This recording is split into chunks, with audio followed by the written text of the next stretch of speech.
G. Marshall. You never know quite what to expect when you enter our shadow world. This time it's the world where Henry James brought alive his very special ghosts of the mind, which he considered more frightening than anything in a white sheet. He wrote his ghostly tales in the 19th century, but this story is about a family that lived just prior to the American Revolution. Rosalind Wingate stares at her sister and then says, Arthur Lloyd asked for your hand in marriage. Your hand. Yes, Rosalind. And Mother has given us her blessing. It was either you or I. It cannot be you. I give the marriage a year. Then Mr. Lloyd will awaken, and I shall be waiting to comfort him in his bereavement.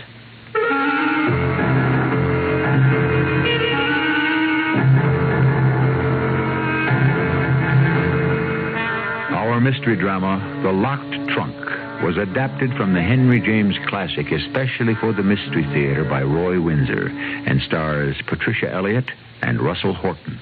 It is sponsored in part by True Value Hardware Stores and Buick Motor Division.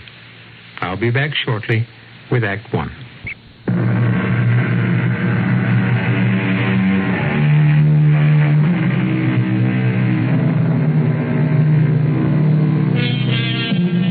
Times change, but human nature remains the same.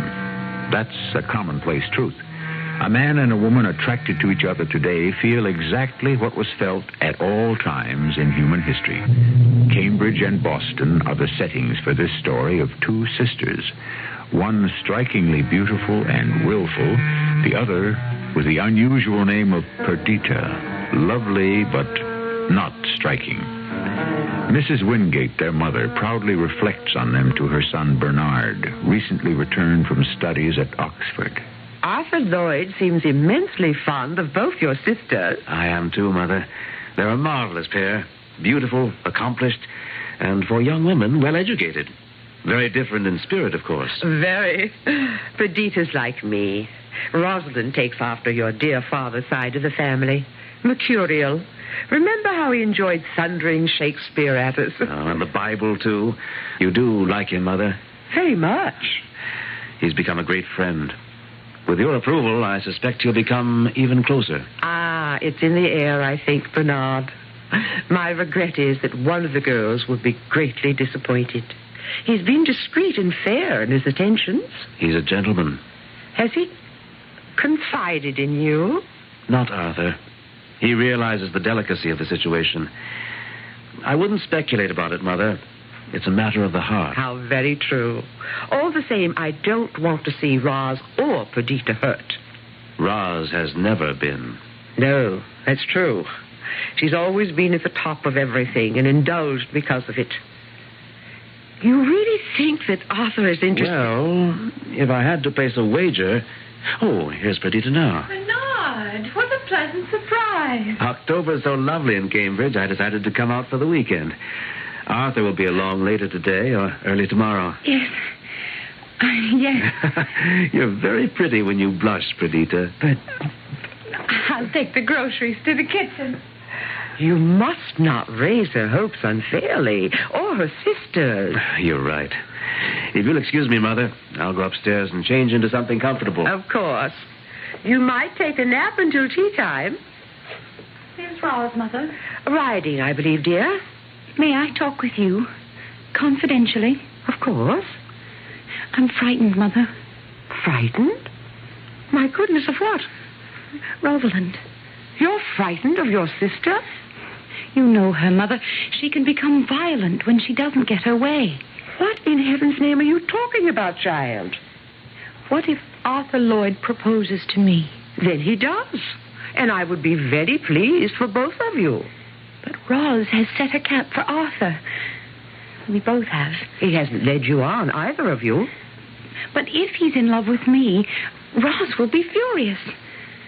She's always had her way in everything. Oh, I can't believe she'd be so selfish that she wouldn't accept Arthur's decision. She'd have to accept it. Why do you think Arthur will propose to you? He has, Mother. Oh, My dear. It will devastate Rosalind. Oh, briefly, perhaps. No, not briefly. She'll never forgive me. I know, Roz. She'd kill to get her own way.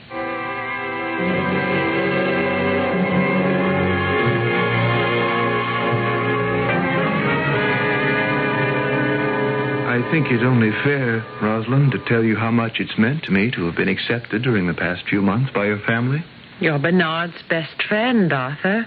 He's introduced me to a family I truly love. Thank you. It must be evident that we return the feeling. Well, I know that, and... well, that's what makes this so difficult. Rather than cause any one of you pain, I'd almost rather remain a friend only. Have I misled either of you? Either? I or Perdita? In what way? Well, perhaps I'm being presumptuous, but I have felt that my relationship with you two sisters might hopefully go beyond friendship. With both of us, that's very ambitious, but it might be awkward, Arthur. What is it, or shall I say it for you? No, please. I have asked your mother for Perdita's hand in marriage. And Perdita? Has accepted me. Then there's nothing more to be said, is there? Well, I do want you to understand. Please. If I misled you, Rosalind... You have been a model of propriety. Thank you. Well, then, shall we go in to tea? Please, make my excuses. My mother will understand. But I don't like to leave you like this, Roz. Your jaw set, hate in your eye. I'll be better after I ride my horse. You have given me remarkable news. I wish you well. You don't really, do you? I don't take disappointment lightly. I'm sorry. It's I who am sorry for you, Arthur. You have made a mistake. My feelings... Do you really know them? Are you afraid to admit them? Just what do you mean by that? Are you afraid of a woman who is mentally as strong as you are? Do you really prefer one who is obedient, who will always bend to your wishes? A woman's Not always, dear Arthur. Strong women already have made history, and they will as time unfolds. The measure of a man is the woman he chooses. I have chosen the woman I love. You were destined for me, Arthur Lloyd. For now, go your way. I can wait. You look a little shaken, Arthur. I am a little. I've just spoken to Rosalind. Oh. She said to excuse her from tea. She's gone for a horseback ride. Was she understanding? No, of course not. That was a foolish question. I feel as if I'd done something wrong. Why? You and Perdita love each other. That's all that matters. Don't fret about Rosalind. Leave her to me. She's always been perverse. Exhilarated one day, depressed another. I knew it wouldn't be easy to tell Rosalind my decision. She was very angry. Pride, Arthur. She has seldom known disappointment and vanity. Her father adored her, and we indulged her. But on to happier talk. An early wedding. Yes, I think that's advisable. Because you might have second thoughts? Oh, indeed, no. For Perdita's sake, and for her safety. You can't think that Perdita is in any danger.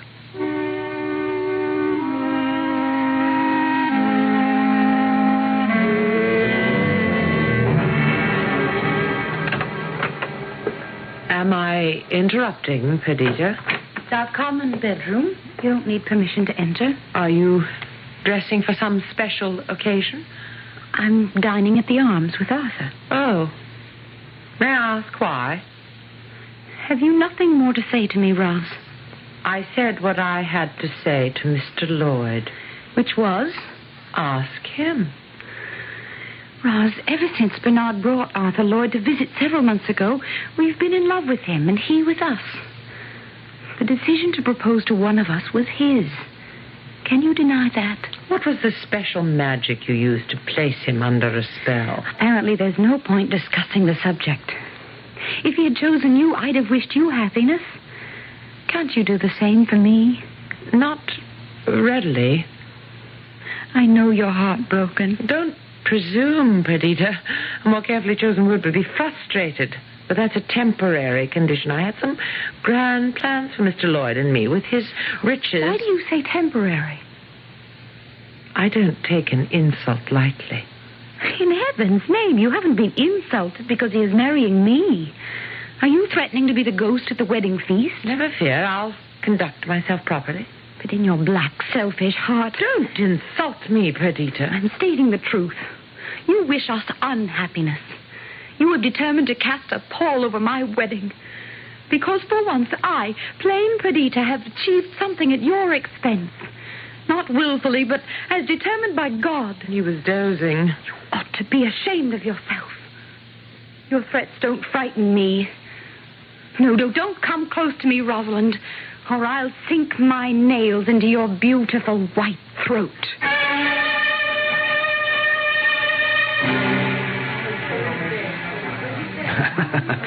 A kiss for the bride. Congratulations, dearest Perdita. And to you, too, Arthur. Bernard, have you ever seen a lovelier bride? I'm supremely happy, Arthur, dear. As I am, my dearest. After the reception, you ride into the country?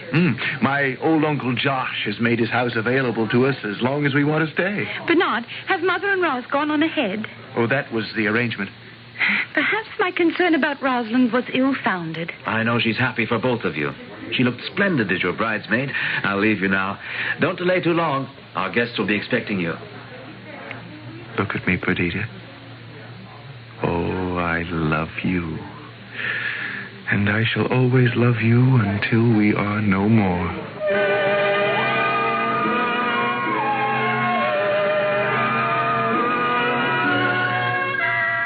Is there anything emptier than a house after the wedding guests have departed? All the same, it's a relief, Bernard. The weeks of preparation, the sewing, gifts, and the wedding itself. I'm so happy for Perdita. Arthur's a fine young man. And well-to-do and successful. The bright and shiny world lies at their feet. And Rosalind? Don't look for trouble, Mother. The hurt goes deep with her, my son. You're returning to Boston. Perhaps I'll suggest that we visit my sister in New York. It's a hard journey by stagecoach. Why not sail from Boston? You could stay overnight with me or in a hotel, and I'd see you all. Well, let me think about it. Where is Roz now, do you know? When your father was alive and concerned about a problem, he'd walk for hours through Harvard Yard and sometimes halfway to Lexington. Roz clears her mind by riding horseback halfway to Boston and back. But I do believe... Yes, she's coming in now. Rosalind? We're in the sitting room, Roz. Come join us. Has the joyous couple departed? Long ago. I hoped that your long ride might have cleared away your bitterness. Roz, dear, accept the fact. Never. Arthur Lloyd has been deceived. I'll remind you, Rosalind, that you're speaking of your sister. I cannot rid myself of my feelings by willing them away, Mother. Then you'll consume yourself with your rage. Not before I've had my revenge. Revenge? Against your sister? You speak like a madwoman. I am. A little. The marriage is doomed. You sound possessed. Pray to God for forgiveness. I'm not the one to be forgiven. Arthur Lloyd will beg for me. And I'll accept him. As I have said, the ghosts of Henry James are ghosts of the mind. Not all that much was known about psychoanalysis in the late 19th century, but Henry James had heard about Freud and his early experiences in treating those who suffered from hysteria and neurosis. This undoubtedly influenced James when he wrote his kind of ghost stories, the ghost in the mind, possessed by a conviction of injustice and a determination to overturn it. The person so possessed is Rosalind Wingate. More when I return shortly with Act 2.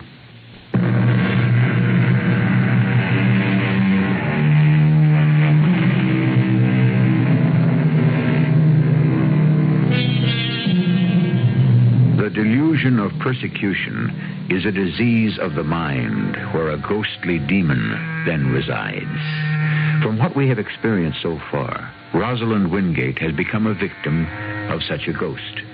She is obdurate in her refusal to accept her sister's marriage. A year has passed. In Boston, Mrs. Wingate accepts her new role as a grandmother. I'm reluctant to leave, Arthur, but I've been away from Cambridge for a month and I must return. Oh, I understand. You've been wonderful. It's a mother's place to be with her daughter when she gives birth. Perdita had a difficult labor. Oh, she'd be the first to say it was worth it because of our perfect little girl. Without you here, I think I'd have gone to pieces. Most new fathers do, Arthur. Well, send for me if I'm needed. Perhaps Rosalind and I will come down in the spring, with Perdita's approval, of course. Oh, she'd approve, but what about Roz? I did bring you her congratulations. Oh, so you did. Has her anger subsided? I hope so. At least it's no longer apparent. She keeps busy. She'll never forgive me. That's a cross she alone must bear. Take care of Perdita, Arthur. She'll have the best attention, but the best medicine will be our little daughter.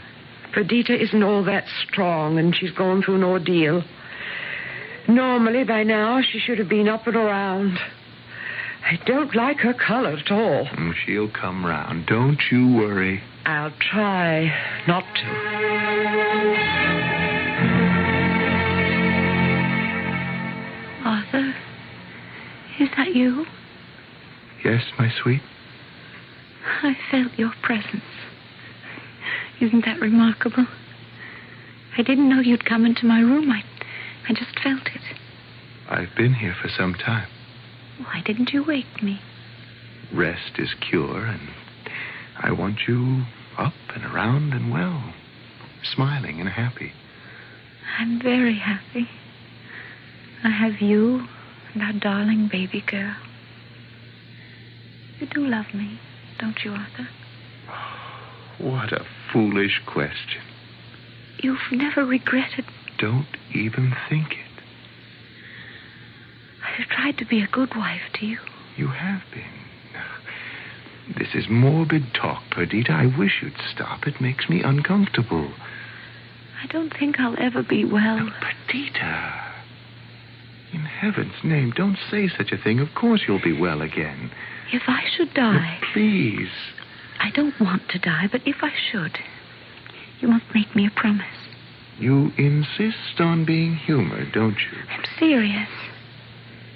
You have bought me such beautiful clothes and jewelry. My wardrobe is enviable. You have been overly generous, even though I don't live for finery. I can afford the best for my wife. I want you to promise to save all my things for our little girl. Will you promise that? Well, I hardly know what to say. Your wardrobe is yours. You'll wear it until we replace it. Will you make me that promise? I want you to take my things and store them in that great trunk in the attic. And lock it. Very well. Keep the key until our daughter is old enough to open the trunk and claim what I have left to her. Yes, I understand. You're indulging me. Arthur, I know I'll die. My only wish is to leave my lovely wardrobe and jewels to our daughter. They shall be hers alone. Never allow my sister to have any part of them. I see.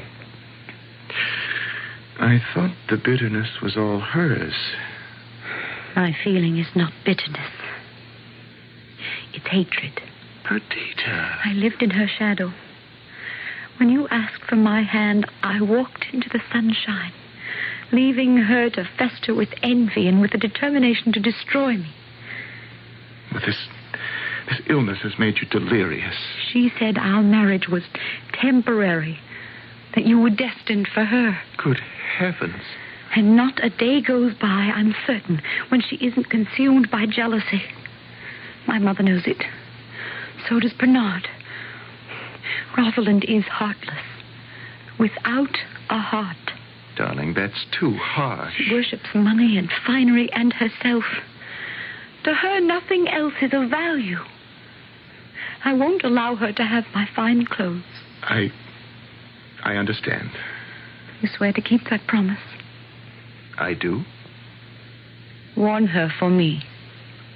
Well, against what, my dear? If your promise should be broken, if somehow she should obtain entry to the locked trunk, I'll avenge myself from the grave.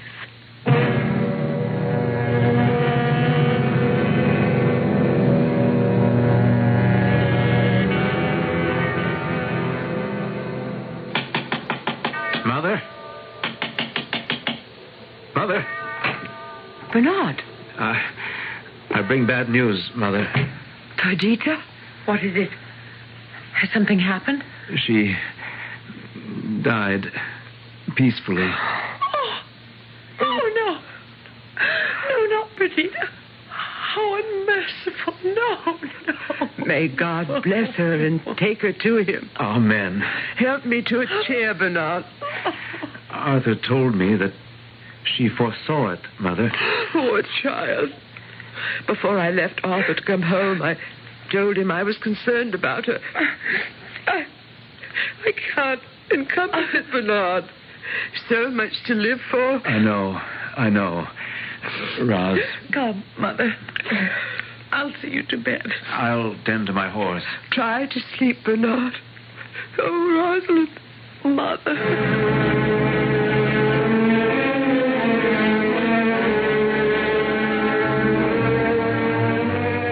I am so very sorry, Arthur. I'm sorry for all of us. So young, so wonderful. And now she is no more. Nor am I. She's at rest. Whether we will it or not, our fleeting lives unfold until we are no more.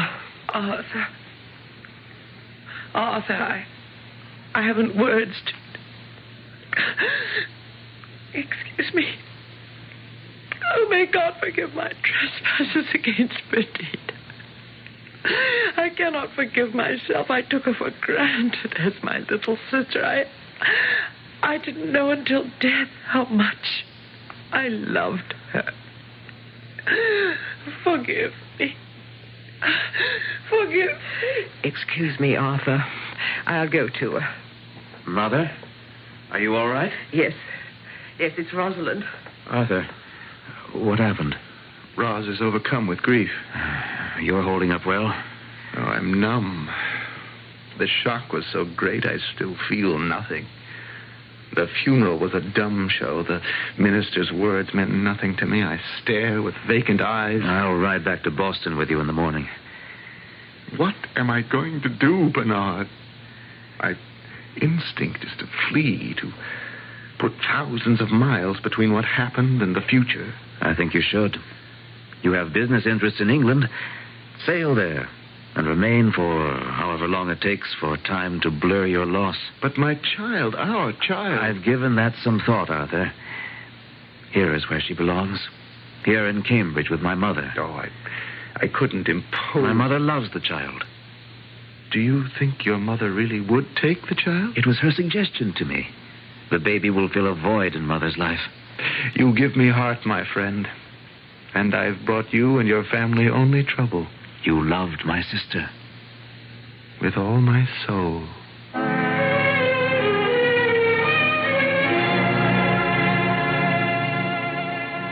Why should I be the last to know? I was the first. You're the second, Rosalind. I don't know that the news is all over Cambridge. Why do you pounce at the slightest excuse to become petulant? Why, he's my brother. You'd think he'd ask my opinion. Sally Dubbins, indeed. He loves her, and the family has agreed to the marriage. I should think they would. Bernard's the only attractive and eligible bachelor in town, but Sally Dubbins... Oh, she's opinionated and bossy. Ideal for Bernard. He can be rather dreamy at times. Anyway, they're to be married soon after the banns are published. I'm pleased. Arthur should be here.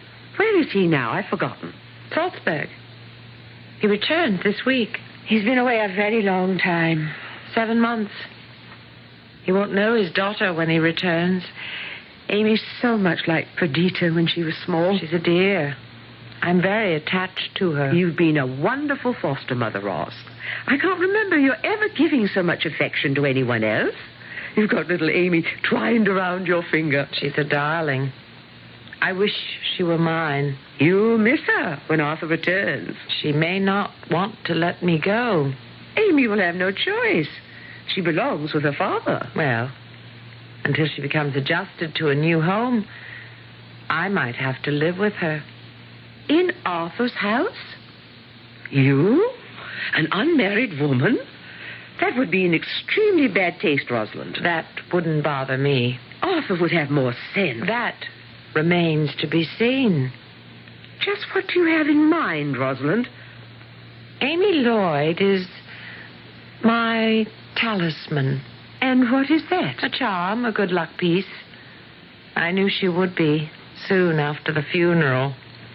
Am I to understand that you intend to use the child's affection for you to forward a claim on Arthur? If I so choose, yes. You have deliberately charmed the child for that purpose? I am genuinely fond of her, Mother. But your scheme is reprehensible. He loved Perdita, not you. He's a young man. He will love another. Why not me?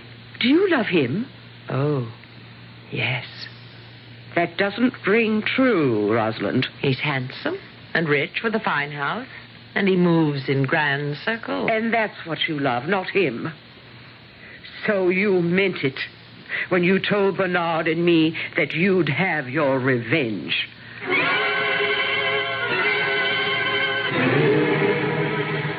Roz, what am I going to do? It meant so much to her. If you leave her, I don't know what might happen. She'll be miserably unhappy. You cannot leave. I must, Arthur. Mother was very angry about my taking up residence here for even these few weeks. I could not stay on. It would not be discreet. That must be Bernard. Will you help me with my portmanteau? Roz, Happy wedding day, Bernard. Thank you, Roz. Come on, Arthur. You look upset. Oh, I am. I can't have Rosalind leave. All of us are leaving. But Amy... Amy will quickly adapt to the new governess. It's not the same. Will you stop babbling? The coach is waiting. You're my best man, remember? And you're more overwrought than I. Now, close the door. Now, off to Cambridge.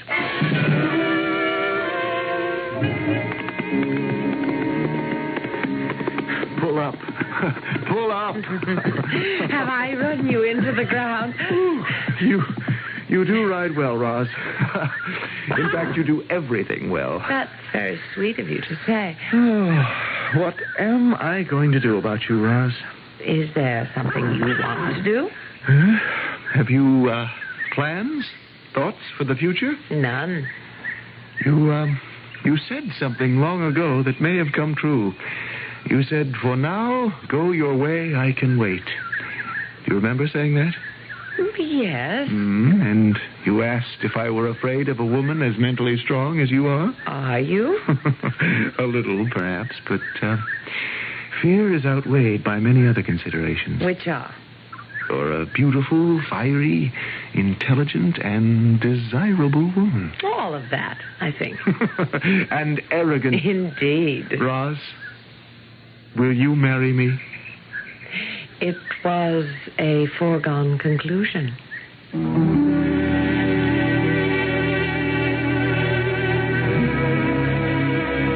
A comment on what we have heard seems almost unnecessary, but I can draw a moral from it. It's this. Determination is a virtue, but let me qualify that. In almost anything we have to do or want to do, determination leads to excellence. But determination applied to an unworthy end can be destructive. Rosalind Wingate determined to marry Arthur Lloyd. She now has succeeded. What follows is what we will hear when I return with Act 3. WBBM Chicago.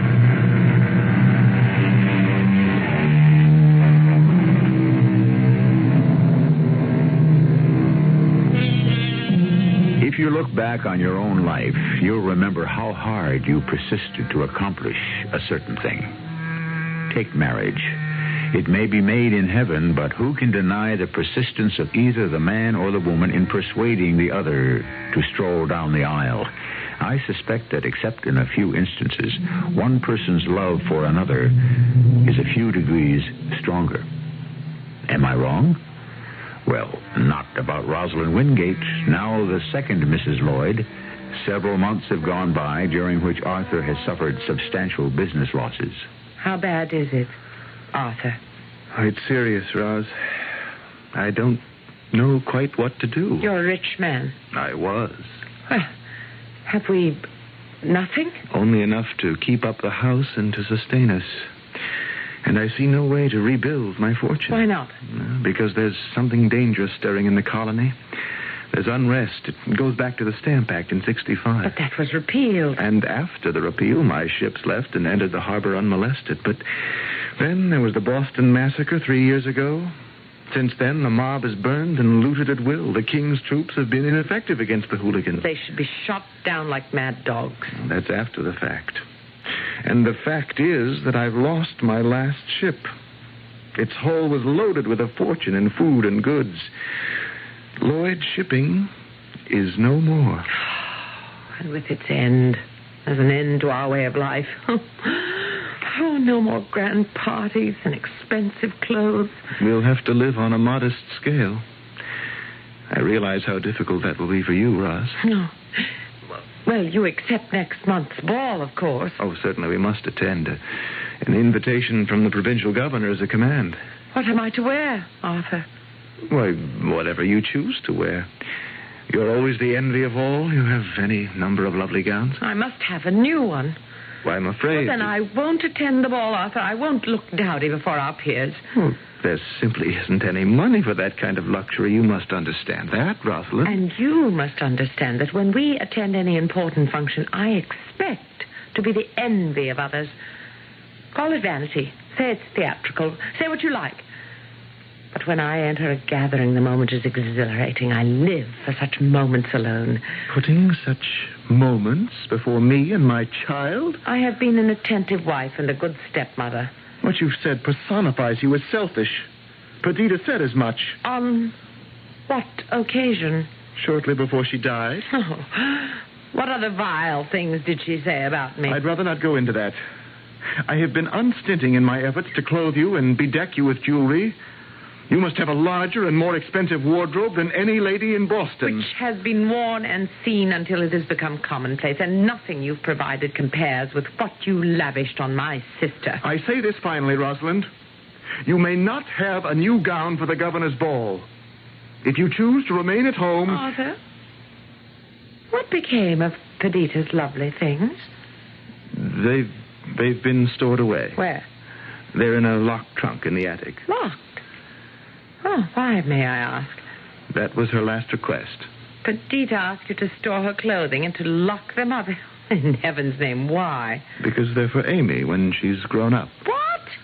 Oh, that's ridiculous. In 15 years, they'll be moth-eaten and worthless. And now that the subject has come up, I wonder if somehow Perdita didn't foresee your greed. Arthur, you're a simple fool.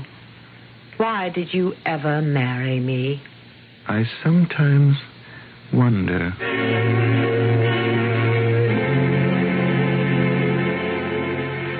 Hello, Mother. My dear Bernard, I'm very glad to see you. I knew where to find you, Mother. Sitting in your garden. I do enjoy the colors and the fragrance of the flowers. How is Sally? Splendid. And soon a mother-to-be. Oh, I hope it's a boy just like his father. What's the other news from Boston? At the moment, calm on the political front. Not so calm at the Lloyds. I'm sorry to hear that. It's Rosalind, kicking up a fuss, as usual. The ties of marriage have come undone. Arthur's shipping business is founded. Not his fault.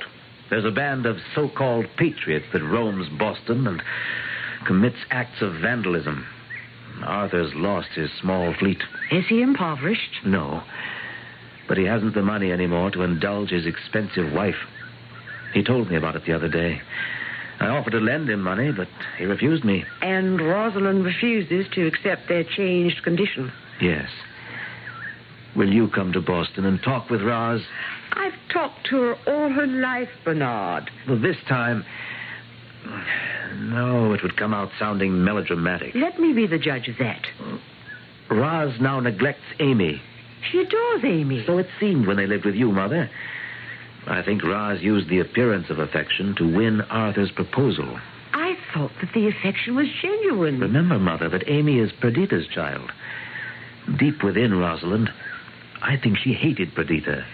God forgive you for saying that, Bernard. But there may be truth in what you say. Will you return with me to Boston?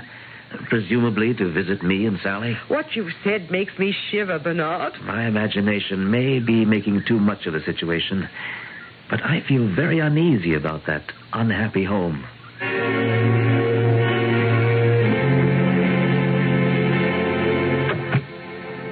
How very nice to see you, Mother. Sally's busy this morning with her dressmaker, so I thought I'd stop by for a visit. If it's an inconvenient time. No time is inconvenient for me. I'm imprisoned here all the time. What an odd word. Please, take a chair. Imprisoned? Well, that's how I feel. Are you that unhappy, Rosalind? Arthur's bankrupt. Bernard said as much. You have had good times. They will come again. You're Arthur's wife. Encourage him. Bolster his will. A husband needs a wife's comfort. He's perverse, willful. Arthur?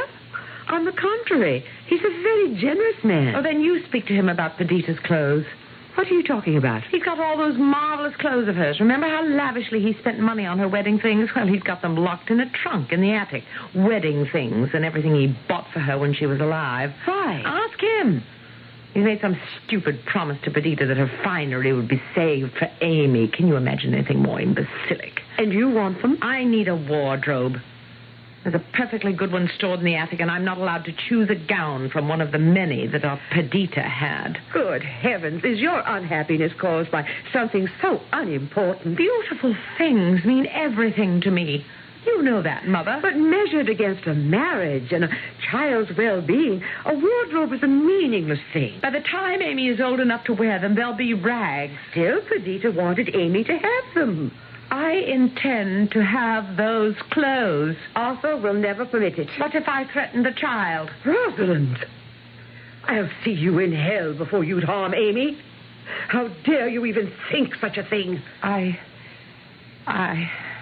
take back the thought.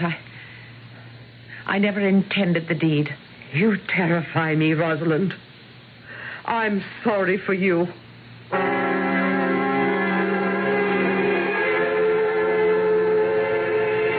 You must be mistaken. Until Rosalind comes to her senses, Arthur, I'm taking Amy to Cambridge to live with me. But you can't be serious. Roz harm Amy? The thought is fantastic. Oh, why don't I give her the key to the trunk? That's between you and Perdita's dying request. I swore that her clothes would be saved for Amy. Respect your oath. But Roz does have a point. In 15 years, the clothes won't be fit to be worn. Perdita's request had to do only in part with her wardrobe. Rosalind's always had her way.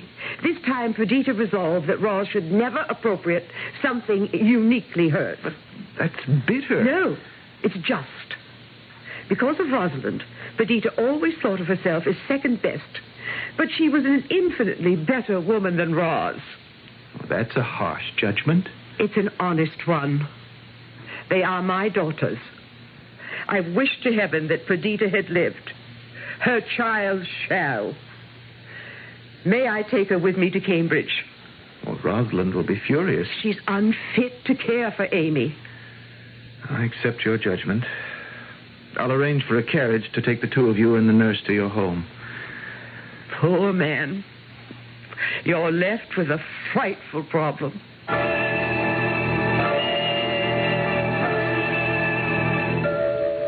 Sally told me what happened, Arthur.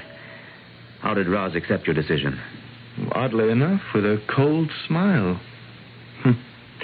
She made me feel like a fool, and with good reason. My mother isn't an alarmist, Arthur. Oh, it's inconceivable to me that a child's life might be threatened over a trunk filled with your sister's old clothes. You know that makes no sense. I don't know that. Roz willed herself into your life. I fell in love with her, Bernard. And I still love her. Amen to that, my friend. You do admit she's strong-willed. Oh, that gives her character. She's at her best when she's triumphant. And destructive in triumph when she's wrong. And inconsolable. I've lost her, Bernard. May I join in the conversation? I seem to be its subject. You take advice from all quarters, don't you, Arthur? I came by to say that Sally and I saw Mother off to Cambridge. And now, praise thee, little Amy is safe from her murderous stepmother. We need time together alone, Roz. I love you. Then why deny me a simple request? Because you've behaved like a spoiled child. The governor's ball is important to both of us, Arthur. You must be seen by influential persons, especially now. Whether we're poor or not, we have to make an impressive appearance. I'm not asking for a new gown. Just one of Perdita's old ones. But I swore... One gown. I leave the rest untouched. Perdita warned... One gown. Will you give me the key? Thank you. Stay for tea, Bernard. Forgive me, Perdita. She's had her way again, Arthur. It is always thus. And then there's some peace in this house. You've always carried the key on your person? Of course. Otherwise, the trunk would now be empty. You said Perdita warned me. Of what, Arthur?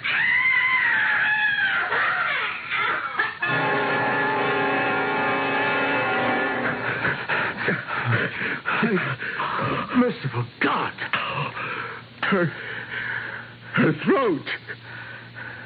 10 hideous marks on her throat from 2 ghostly hands.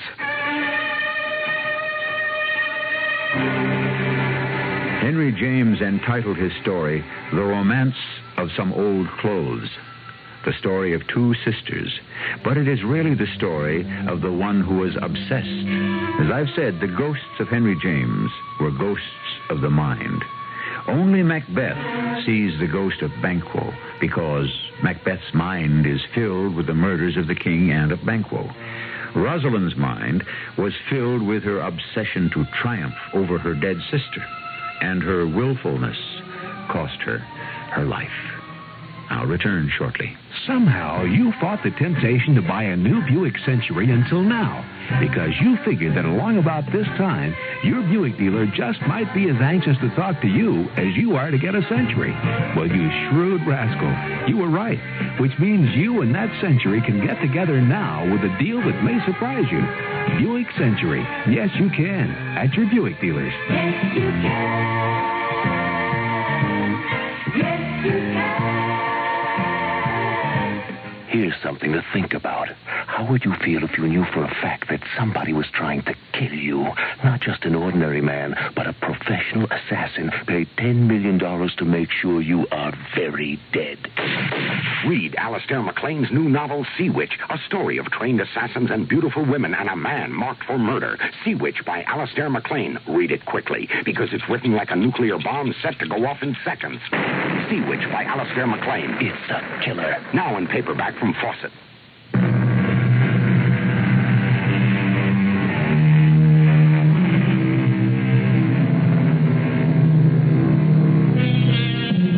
As children, we have to learn to accept success and failure. It's a hard learning process.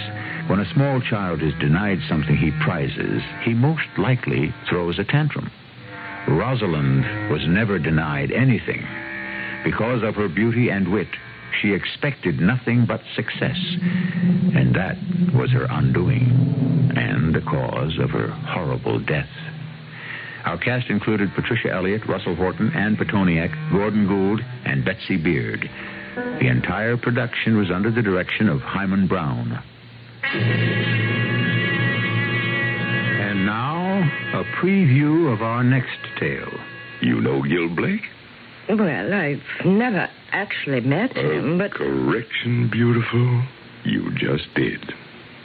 Now, won't you step in? The name is Gil Blake. I went into that room because I knew instinctively I had no choice. There was danger there. All the old forgotten reflexes sent off a warning buzzer in the back of my head. Behind the man, I could see a robe thrown carelessly on the bed, a typewriter with a sheet folded in the platen, a battered hat I knew only too well. Everything in that room belonged to Gil, except this big man with the unbelievably light blonde hair and the deep, slow, drawling voice that claimed his name. Whoever he was most assuredly not Gil Blake. Radio Mystery Theater was sponsored in part by Buick Motor Division and True Value Hardware Stores. This is E.G. Marshall inviting you to return to our Mystery Theater for another adventure in the macabre. Until next time, pleasant dreams.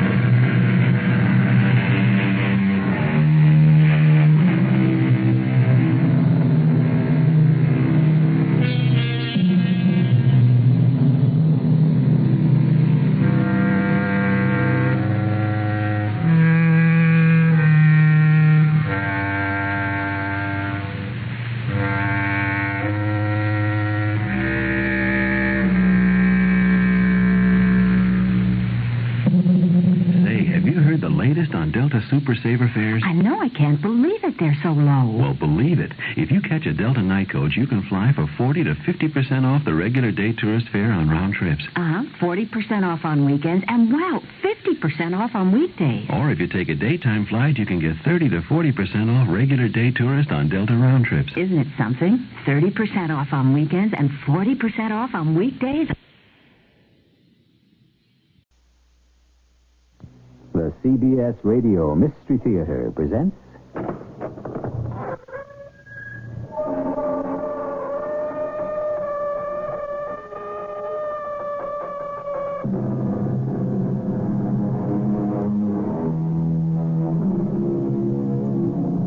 Come in. Welcome. I'm E.G. Marshall. Think of someone you knew once. Someone whose gaze was your reflection. Someone in whose smile you will always be able to find your youth. Remember the feeling of being at the mercy of your heart. And now, think of the present. Imagine if this person, so long gone from your life, should re-enter it. What would be changed? And what would remain the same, now and forever? Here are the keys to the boat. You must go now, quickly. I can't leave you here. You must. I'm safe, believe me. We're in the middle of a jungle. Listen, your escape has been discovered. You must go at once. I have to stay here. You must believe me when I tell you I have to stay.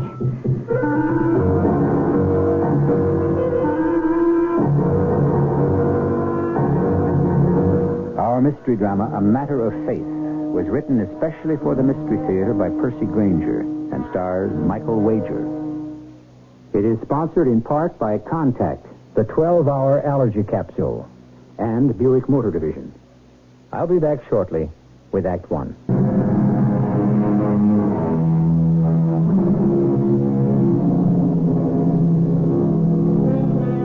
It's a long way to Tipperary, goes the old doughboy song of World War I. And an even longer way to Rio de Janeiro. But distance, like everything else, is relative. Sometimes we can take a single step and be in another world. And sometimes we can travel thousands of miles over a dozen years and suddenly get the distinct impression that we haven't moved at all. We're at a sidewalk cafe in Rio de Janeiro. A distinguished-looking gentleman is awaiting the arrival of an old friend from the States. Vernon McCabe. Dr. Limon, how are you? As I am. Welcome back to Rio. It's good to see you. And you. It's been a long time. Too long. And how does our city seem after a 12-year absence? Well, I must say I was hoping my company would send someone else. I understand. The last thing I wanted was to come back here. But surely now, after all this time... Time doesn't matter, Doctor. Not when I looked out the window of the airplane and saw the jungle. We flew right over Santa Franco. I swear I could even see the prison. As worthy as the rebels' aims may have been. It was very unwise to get involved with them. You were lucky the soldiers didn't execute you, too, along with that girl. What was her name? Carla. Yes, but it's been 12 years. Surely by now you found someone else. I haven't looked. Look, anyway, it's in the past. Carla and I were a couple of idealistic college kids. She's dead, and that's it. Let's not talk about it. Perhaps we should discuss the matter that has brought you back here. Ah, you got my letter about the problem our company's been having, huh? Yes. Is it safe to talk here? Of course. Well, then you know that our company is heavily involved in the exportation of rosewood from this country. And that several shipments have disappeared along the river somewhere between the mountain forests and the ocean. Right, and since I wrote you, 2 more shipments have been lost. Entire crews of men are vanishing. And we're having trouble hiring more. Rosewood is the backbone of our import industry. Our orders are piling up. Our customers are beginning to turn elsewhere. A critical situation. Yes, have you been able to discover anything? I have kept my ears open. And? Come. There is a certain restaurant I should like to take you to. I'm not hungry yet. Can't we finish? I think you will be most impressed by what you will find there. Why have you brought me here? The disappearances of your rosewood are not accidents. I have made casual inquiries, and I believe I have discovered the man who is responsible. That is why I brought you to this restaurant. He and his mistress usually dine here when they are in town. Ah, he doesn't live in Rio. He has a plantation upriver, rather remote. They come to town only a few days out of each month for business and to visit friends. Well, if you're sure this is the man, we should go to the police. Unfortunately, it won't be that simple. Why not? In the first place, he's quite a secretive person. His plantation is reported to be heavily guarded, and the river, which is the only approach, is well watched. That shouldn't matter much if we could get proof. Then there is another problem. He is very well connected. He is, you will be sorry to hear, a former military man, a colonel. He has very powerful friends. I see, so we can't expect much help. No, I wouldn't think so. Were you able to discover why he's robbing our shipments? Isn't it a case of simple theft? Rosewood is a valuable commodity after all.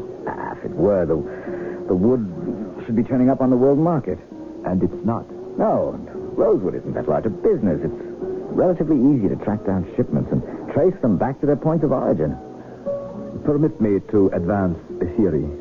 This man is a rather mysterious fellow. He left the army abruptly a number of years ago and went to Haiti, where it is rumored he lived in virtual seclusion with an adept or priest, studying the secrets of voodoo. What does that have to do with us? Rosewood is a sacred attribute of Legba Atibon, the chief god in the voodoo pantheon. You think he objects to our cutting the forest? On the contrary, he might see a splendid way to honor his gods. The potomiton, or central column in a voodoo temple, is a pole of carved wood. The temples themselves are made of wood. Amulets, talismans, even the ritual bonfires in which the gods come to cleanse themselves. The uses for wood are infinite in the voodoo religion.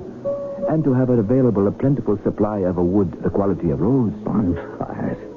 What a waste. Not to a believer. It is, after all, a question of belief, isn't it? So this guy, is he supposed to have magic powers? One never knows. As I say, it's only a theory. I believe I see our dinner on the way. The beef Wellington is superb here. I took the liberty of ordering it for us both yesterday. I hope you don't object.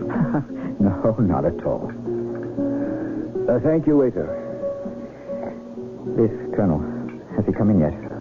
No, I don't see him. It is still early, though. This wine I selected. Tell me what you think of it. It is from the vineyard of a friend of mine. Good Lord. What? The woman who just walked in, the one in the white gown. My friend, what's the matter? You look positively smitten. That's Carla. What? Oh, no. I tell you, that's her. Vernon, Carla was killed 12 years ago. But... I'm sorry. So, you still have flashes, even after all this time? I see a woman that reminds me of her, and for an instant, she lives. And you have to start forgetting her all over again. My only advice to you as a medical doctor is to enjoy your meal. From this distance, I could swear. It's ironic that particular woman should remind you. Doctor, she just looked at me. She's looking around the restaurant, obviously. No, she looked at me. There, you see? Again, she knows me. It's her. What are you doing? Excuse me. Vernon, sit down. You draw attention to yourself. I've got to talk to her. Vernon, no. Listen to me.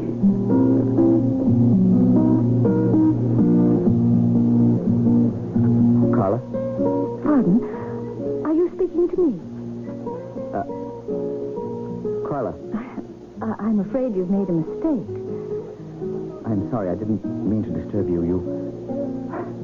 You remind me very much of someone I once knew. Oh?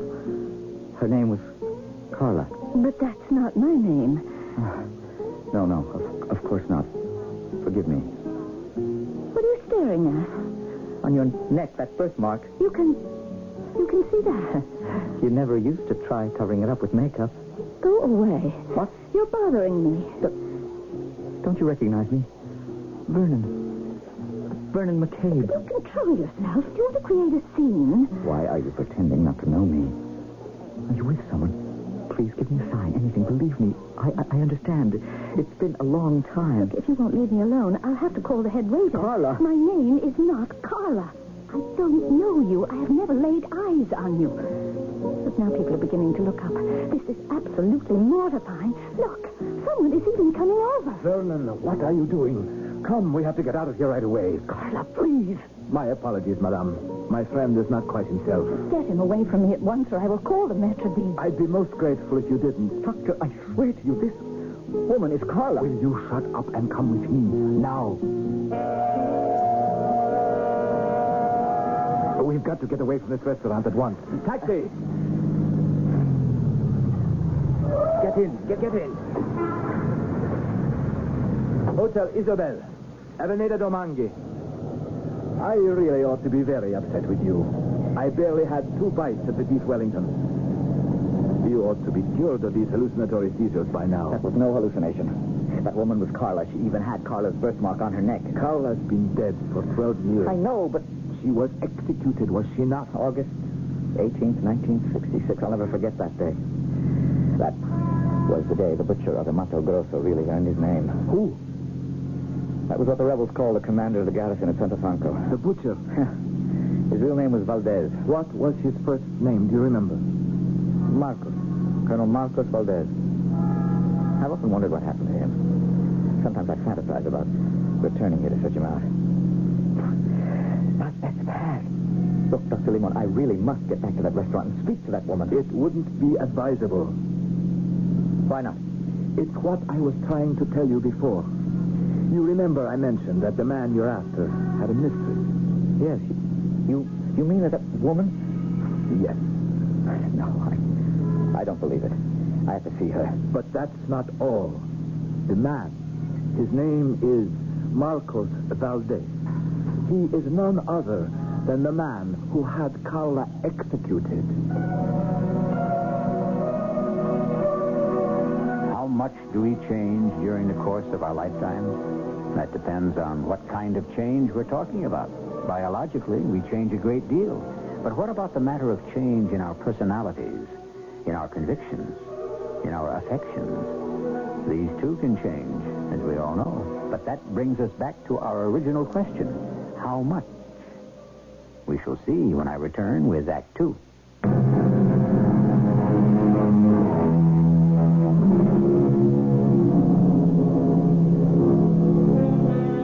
Backward, turn backward, O time in your flight. Make me a youth again, just for tonight. It is often observed that we remember the past to advantage. We smooth the edges and cover the cracks. Is that what Vernon McCabe is doing with his memory of Carla as an idealistic young girl?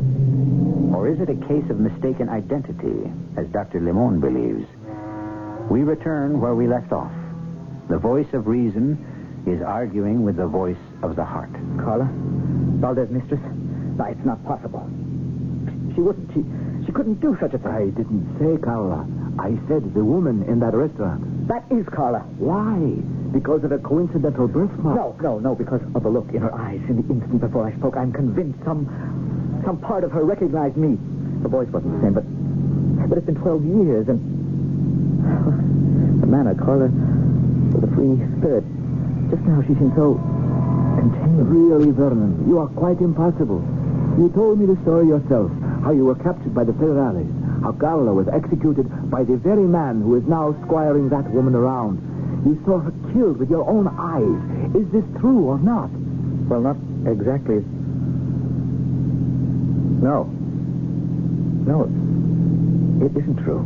You said you watched from your cell window as she was led across the prison courtyard by a firing squad. But I didn't actually see her killed. What do you mean? There was a stone wall at the far end of the courtyard. They took her to the other side. I heard the shots, but that was all. But you told me you watched them return with her body in a small wooden cart. Yes, but I couldn't see her face, and her dress was a prison smock. Any woman prisoner would have worn the same thing. And Valdez. I remember something else. When we were captured, Valdez couldn't take his eyes off her. Of course. An attractive woman in the jungle. No. It was more than that. He preened himself. When we were interrogated, it was obvious he was obsessed by her. And yet he ordered her execution. He was compelled by his position. Don't you see? If she was only wounded, if he saw to it she was nursed back to health, well, you have to admit it is possible. Yes, it is possible. Something is wrong. He's holding her against her will.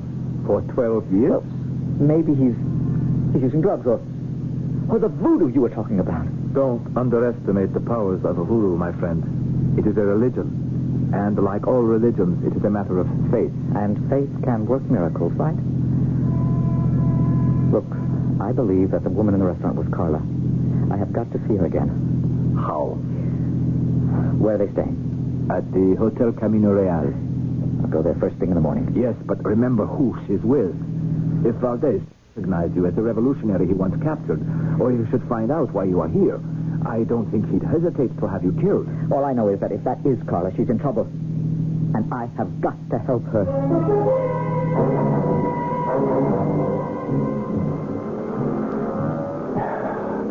We've been watching the entrance to the hotel for an hour now. Valdez better leave soon. Why? I have made an appointment for us with a Mr. Jenkins at the American Embassy for 10 o'clock this morning. He's the business and economics attaché and should be able to advise you better than I as to your legal options regarding your missing rosewood shipment. Barely 9. Valdez has to come out of the hotel soon. Ah, there he is. Do you recognize him? It's not a face I could ever forget. The woman is not with him. As soon as he's around the corner, we'll go in. Vernon, I have one word of caution for you. If this woman is Carla, I think you had better be prepared. What? There would be several possible explanations, of course. But the least pleasant is that this woman is no longer the Carla you knew.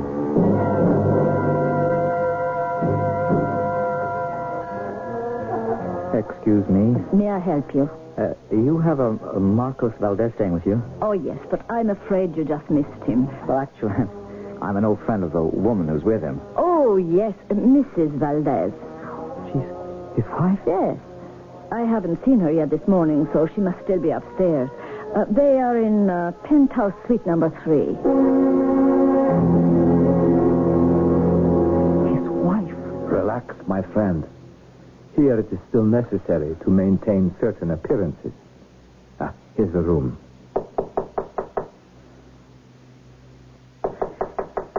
Why doesn't she answer? Perhaps Valdez has given her instructions not to. She has got to talk to me. What are you doing? If she won't answer the door, I'll force it. You can't do that. Of course I can. Credit cards make excellent lockpicks. This is foolish. If we are caught, we'll be arrested. And if Valdez finds out... There. Now wait out here till I see where she is. I can assure you I have no intention of coming in. Doctor, she's She's not here, but the desk clerk said she must have gone out when the clerk wasn't looking. If you ask me, it's just as well. Let's get out of here. No. I want to have a look around. Vernon! If I could find some proof. Look here. The closets are full of fancy dresses, shoes. This proves nothing. What if Valdez comes back? Doctor, look. What is it? On the coffee table here, this locket. It's identical to one I gave Carla. Enough. I am putting my foot down, Vernon. I won't play along with this fantasy another minute. All right. Take it. What? The locket. I want you to open it. You think I'm inventing this as we go along, maybe? You're right, so let's put it to the test. The locket I gave Carla belonged to my mother. Inside there was a scarab, carved in jade, and an inscription. To Anna, yours forever. Well, open it. Well? You may see for yourself. To Anna, yours forever. It proves nothing. Valdez might easily have taken it from Carla at the time of her arrest. Carla's alive. All these years she has been alive. But Valdez is everything she despised. There is a possible explanation. What? Amnesia. Huh? If she did survive the trauma of the firing squad, it's quite conceivable she might have lost all memory of her former life. I have to wait here until she comes back. Don't be a fool. Besides, in case you've forgotten, we have an appointment at the embassy.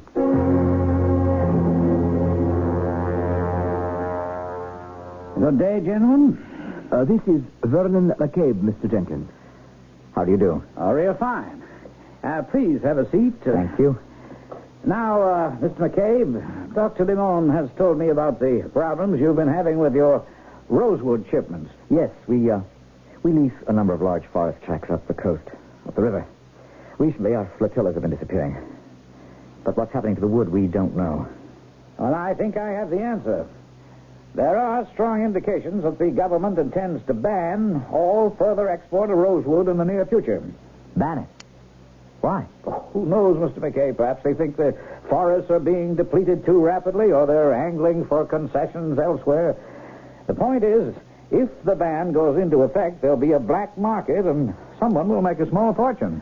So much for your voodoo theory, Doctor. Yes. Mr. Jenkins, what recourse do we have until this ban goes into effect?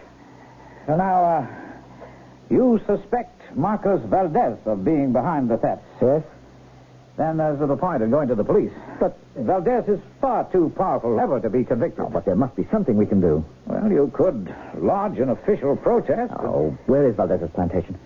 It's on a tributary of the Rio Claro, about 10 miles from the junction with the main river. That's probably where your shipments are attacked.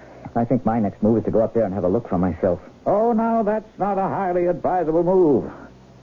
How would you do it? I'm not sure. But I think I may have an ally in the enemy camp.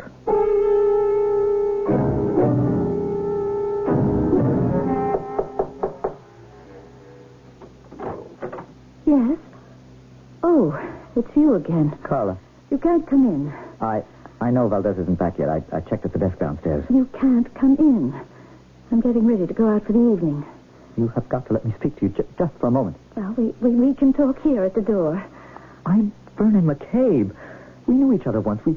We met in school in Boston. We traveled together through South America one summer, the summer of '66. We had a friend from school, Carlos, who was involved in the political struggle here. We met up with him in Santa Franca. We decided not to go back to school. Don't you remember any of this? No. We were ambushed by government troops. We were taken to the garrison at Santa Franca. The commander of the garrison was Colonel Marcos Valdez. I know Marcos has many enemies. Are you one of them? Carla! That is not my name. Oh, I'm sorry, then. To whom have I the honor of speaking? My name is Mariana. And your last name? I have no last name. Where are you from? I don't know. You don't know? It doesn't matter. Why? Why are you with Valdez? Mm-hmm. He treats me better than anyone else could. How long have you been with him? A long time. And before that? I don't know. That locket around your neck. Where did you get it? Is that what you're here for? Are you a thief? Where did it come from? Marcos let me keep it. What do you mean? He chides me for my sentimentality, but he is kind enough to let me keep it. Why are you so sentimental about that locket? I don't know. It's pretty. I like it. Do you remember where it came from? No. I gave it to you. So? It doesn't entitle you to make a pest of yourself. Now, if you will excuse me... Firing squad. What? Firing squad. What does that mean? Are you threatening me? Courtyard. Cobblestones. Stone. Wall. Firing squad. The butcher, the Mato Grosso. Stop it! Carla, listen to me. I don't know what he's done to you, but you must come with me. I'll get you to a hospital. They can help you. You do know who I am. I can see in your expression you do. Please, come. If you leave now, I won't tell Marcos you were here. All right. If I've made a mistake, I'm sorry. Mariana.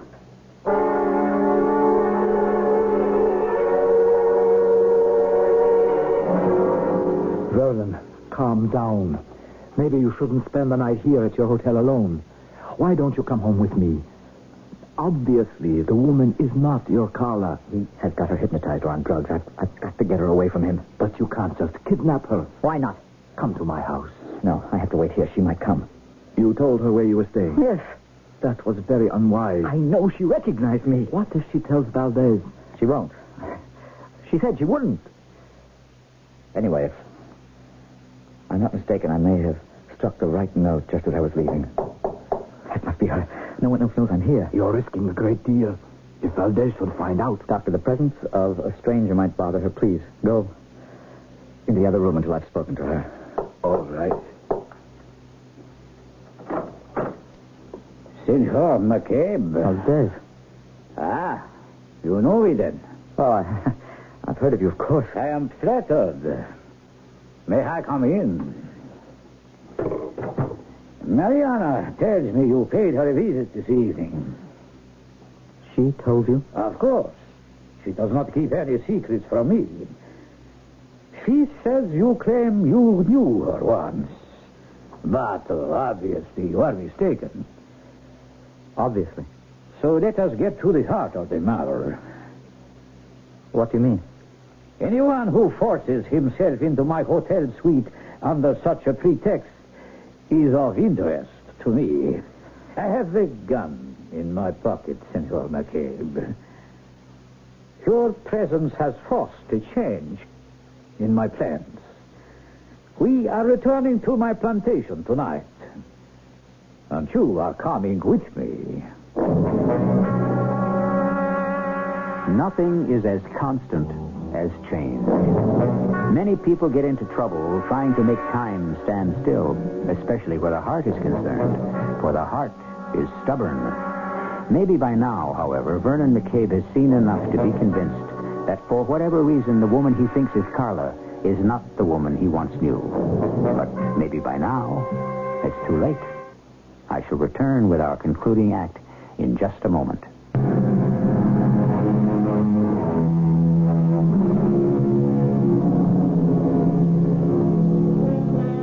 All's fair in love and war, goes the familiar saying. But how often do we find that our enemy in both is the same person? If we substitute business for war, this is certainly true for Vernon McCabe and Marcos Valdez. And at the moment, Valdez seems very much in command on both fronts. Vernon McCabe is the prisoner of the one man whom in all the world he has cause to hate with a deadly passion. And as Valdez's yacht moves upriver, he fretfully paces under the watchful eye of an armed guard. Vernon? What do you want? I'm sorry. I didn't think he would do this. Now, what did you think he would do? You gave me your word. Why did you break it? I don't know. You frightened me. I don't know who you are. But after Marcos left to see you, I was looking at this locket, trying to remember where it came from, and my mind began to split in two.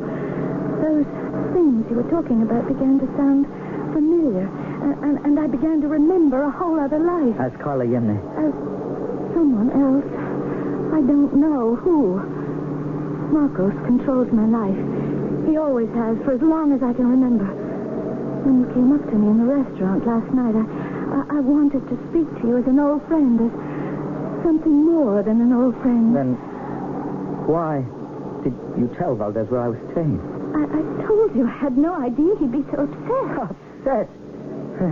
He's going to kill me. No, he wouldn't. No, look. Up there, on top of the deck cabin.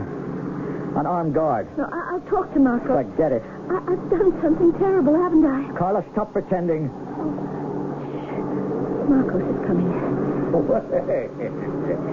Enjoying the night air, Senor McCabe. What do you think? Mariana, it is time you went below to your room. Yes, Marcos. Good night. She is very beautiful, is she not? Do you know, Senor McCabe, why I have brought you with me? Of course. A gunshot in the city would have attracted too much attention. A sense of humor, huh? I am curious to know how you found out it was I who am pirating your company's shipments of rosewood. You know, I can't help thinking we have met before. Yeah? You look very familiar to me. And I can see you have had an effect on Mariana.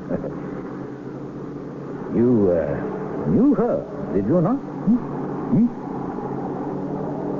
Tell me. Tell me how. How did you know her?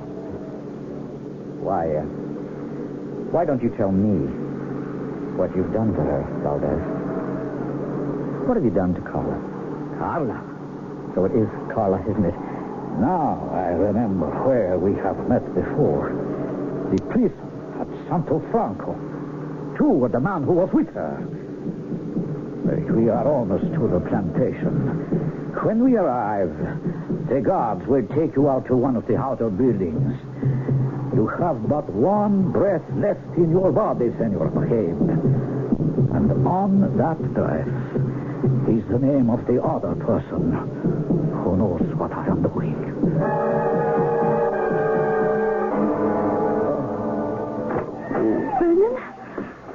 Vernon! Oh, what's happened to you? Valdez had his goons out here all day. What are you doing? I'm cutting these ropes. Why? I will help you escape. Can you walk? I think so. There's a motorboat down at the dock. It has enough fuel to get you back to the city. Why are you doing this? Please, there isn't time. Why? I don't know. Just what do you know? What has he done to you, Carla? I slipped away from dinner. They'll notice I've gone. Come, to the dock.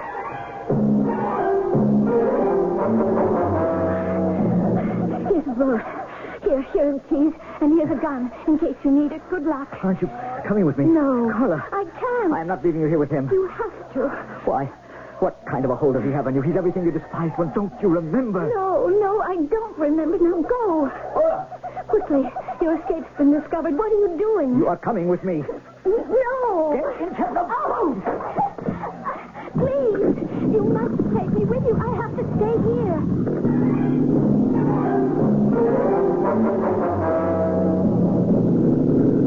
Is that the main channel up ahead? Yes. But look, they're following us. We'll never be able to outrun that yacht and miss me. Here, take the wheel. What are you going to do? They're within pistol range. Who are you shooting at? The pilot. Is it Marcos? No, I don't think so. There he is. Where? On the foredeck. No. Why did you hit my arm? I could have had him. You mustn't kill him. Why not? I don't know. Only please don't kill him. They'll overtake us. No, they won't. There's these small channels through the islands up ahead. I'll get us to the city safely.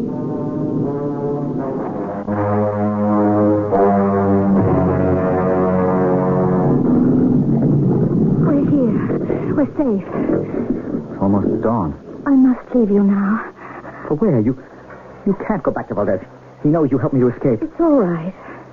Why didn't you let me kill him when I had the chance? I don't know. Carla, wait a minute. Why did you help me? I think I must have thought about what you said. That Marcos had me for a mistress because I resembled another woman. And then when I saw what he was doing to you, I'd never seen that side of him before. Never seen? Carla, look at me. I've a friend, a doctor. He thinks you may be suffering from amnesia. Amnesia? We can go to his place now. No. But where will you go? I don't know. Carla. Don't ever call me that again. Never. I'm sorry. I'll try to meet you this evening somewhere, perhaps the restaurant where we met 2 nights ago. But for now... Carla, kiss me. Yes. Oh, yes. And now, darling, I must go.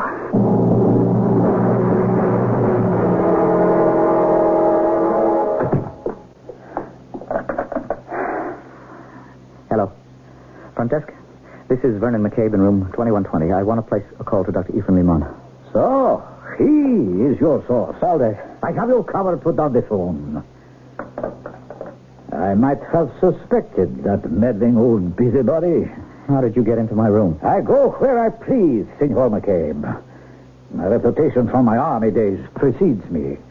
Now, move out onto your balcony. The sooner you are dispensed with, the sooner I can pay a call on Dr. Limon. I guess you'll be glad to know I took that locket back. What locket? The one she always wore. Give it to me. No. Give it here. What use would you have for it? She always treasured that locket. It is the only thing she had that I did not give her. I want to destroy it. Well, if you want it that badly, here it is. Catch. What?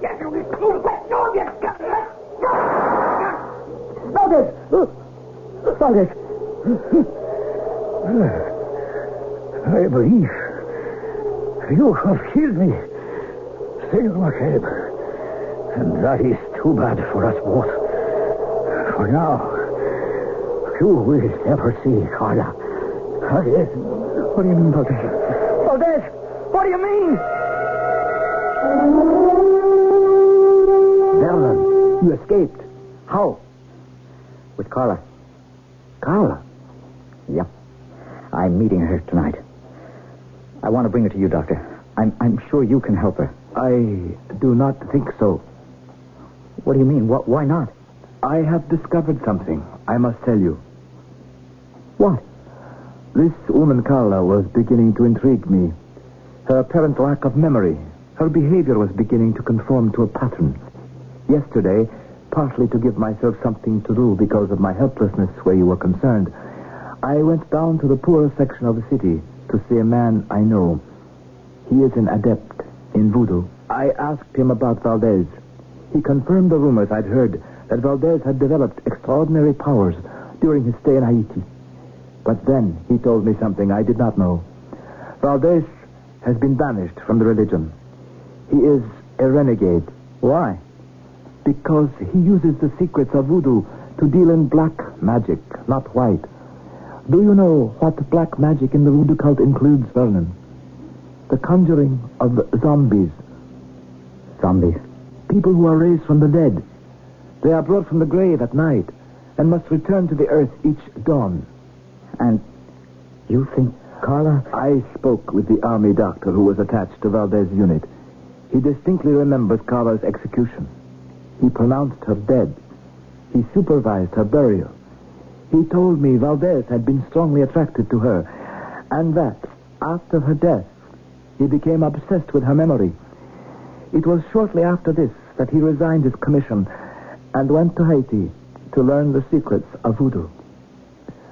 I would never have believed such a thing possible. So that's why she didn't want me to kill Valdez? Of course not. He is the one person who can raise her. Instinctively, if not consciously, she would know that. Oh, Doctor.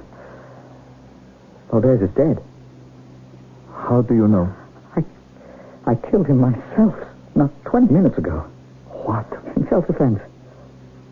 I think it will be best if you leave Rio at once. Oh, I can't. I'm supposed to meet Carla tonight. Don't you understand? You won't ever see her again. But she promised me. Yes, before Valdez was killed. Anyway, zombies have no memory of their past lives, and they have no loyalty except to those who conjure them. But she was the one who helped me to escape, and she was beginning to remember me. Really? That is most uncharacteristic. But... And she kissed me. It is possible, Vernon, that since Valdez was killed after sunrise, she might appear one last time.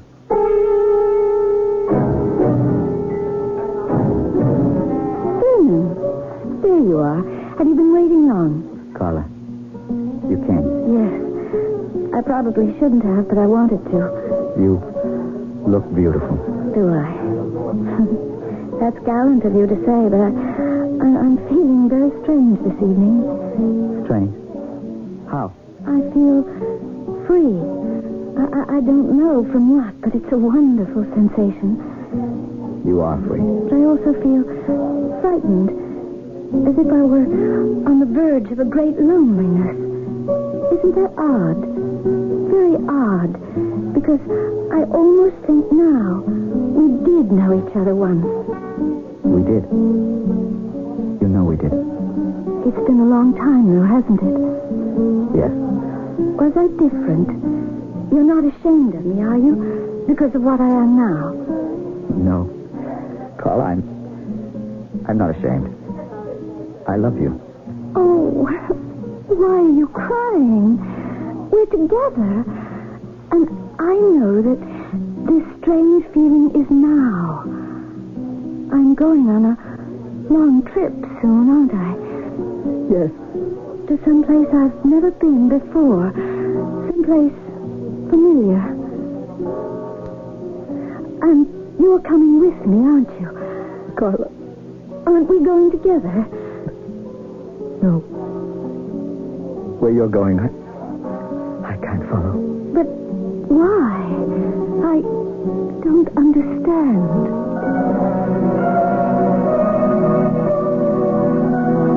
Someone, probably one of the Russian novelists, once made the profound observation that a corpse is a corpse. But what fools these mortals be who believe this, for as we have just seen, a person can be raised from the dead, at least for a time, if only the faith is there. And speaking of raisings, I have a final question I wish to raise when I return.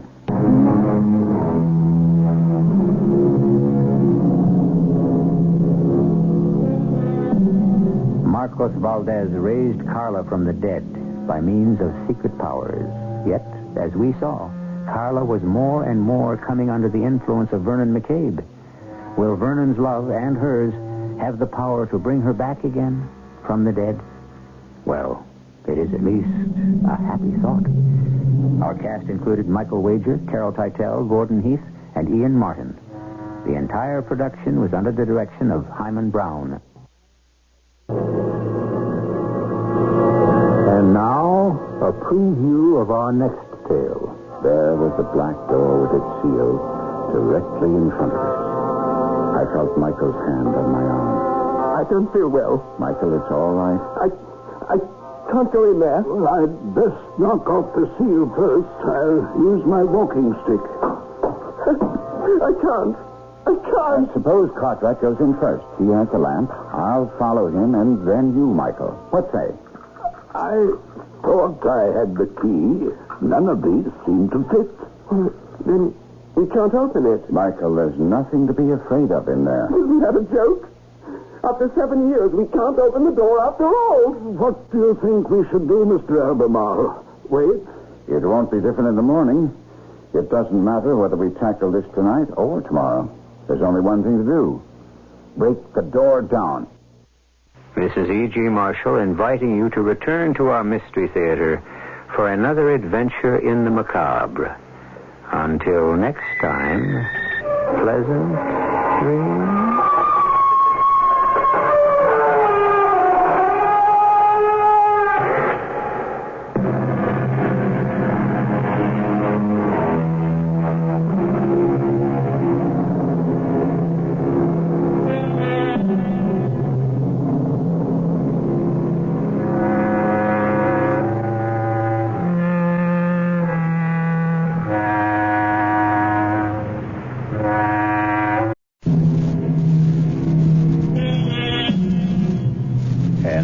Here's Act One of The Old Ones Are Hard to Kill. It begins with a stethoscope, a blood pressure reading, an electrocardiogram, and an altogether satisfying report on the health of Mrs. Ada Canby. Well, can't see a thing to complain about, Ada. That little congestion you had last time is all cleared up. All in all, I'd say you're doing fine. For a woman my age, you mean? The older the chicken, the tougher it is to kill. That's what my grandmother used to tell me, and she lived to be 98. Speaking of relatives, you see much of Walter. My grandson? Oh, the usual once-a-year visit. And he always comes up with the same complaint. What's that? That I shouldn't be living all alone. That big house of yours must get pretty lonely sometimes. Well, the truth is, Dr. George, I'm not alone there. You're not? I decided to take in the boarder last month. Really? I haven't written Walter about it. I'm sure he'd object to my taking in a stranger, but there's really nothing wrong with Mr. Paulson, except his health, maybe. His health? What's wrong with him? Oh, the poor man's had a terrible cold for the past 2 weeks. Won't let me do a thing for him, though. Well, where did you meet this Mr. Paulson? He answered the ad I ran. He's just back from South America. Been living in Brazil for years. He's a very nice gentleman, really. He keeps himself and tends his birds. He has the loveliest blue parakeets. You can hear them chirping all over the house. Oh, it's the friendliest sound. Well, I don't see anything wrong with what you're doing, Ada. Just make sure you don't go and catch the man's cold. Well, there's not much chance of that. The poor man hardly ever leaves his room. Well, how much do I owe you? I'll send you the bill. I'm sure you'll forget all about it. Promise me you'll send it.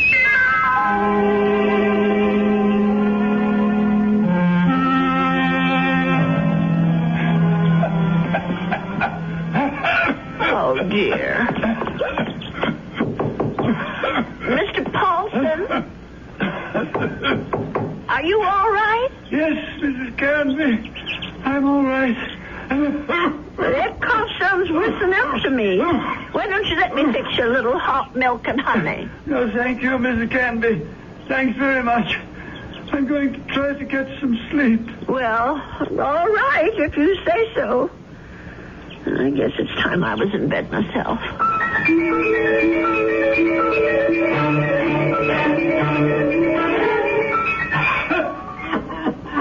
Oh, my, listen to that poor man.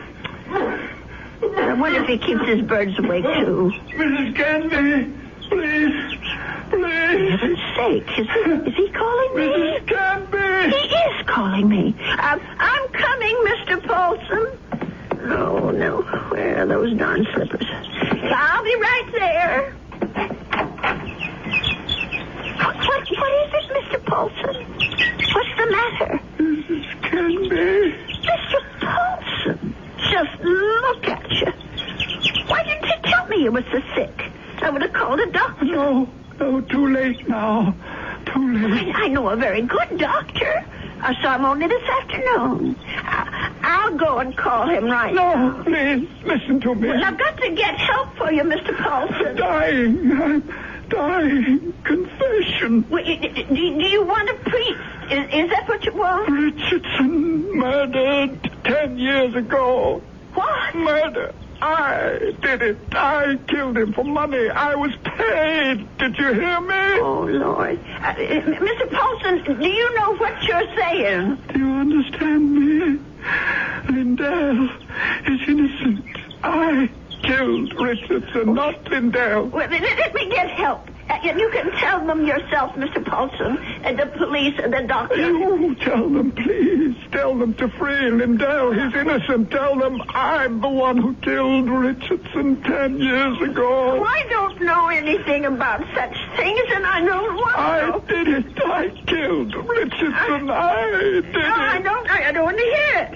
Please don't tell me. Please. Mr. Paulson, Mr. Paulson? Oh, dear God, I think he's gone.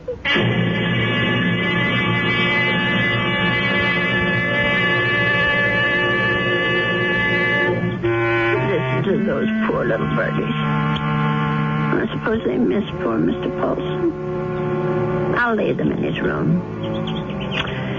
Well, let's see about this letter now. Dear Walter, I hope you don't mind my turning to you for advice, but I really don't know what to do. It's It's been 3 days since my boarder, Mr. Paulson, passed away, and I still haven't told the police what the man said to me. I just can't bring myself to get mixed up in anything like this.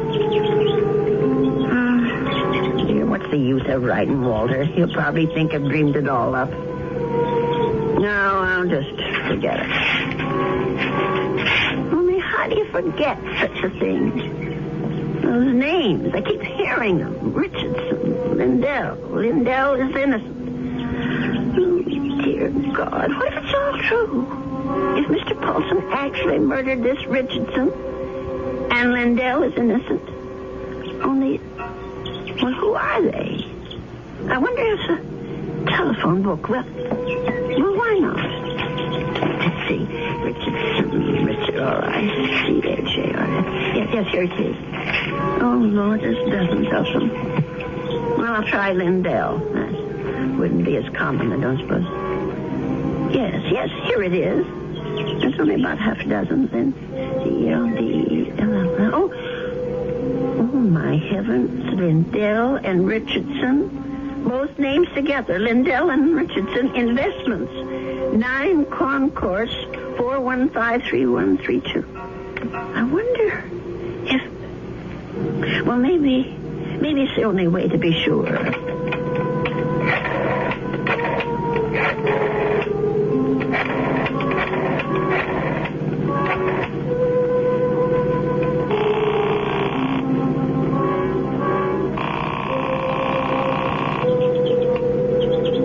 Oh, hello?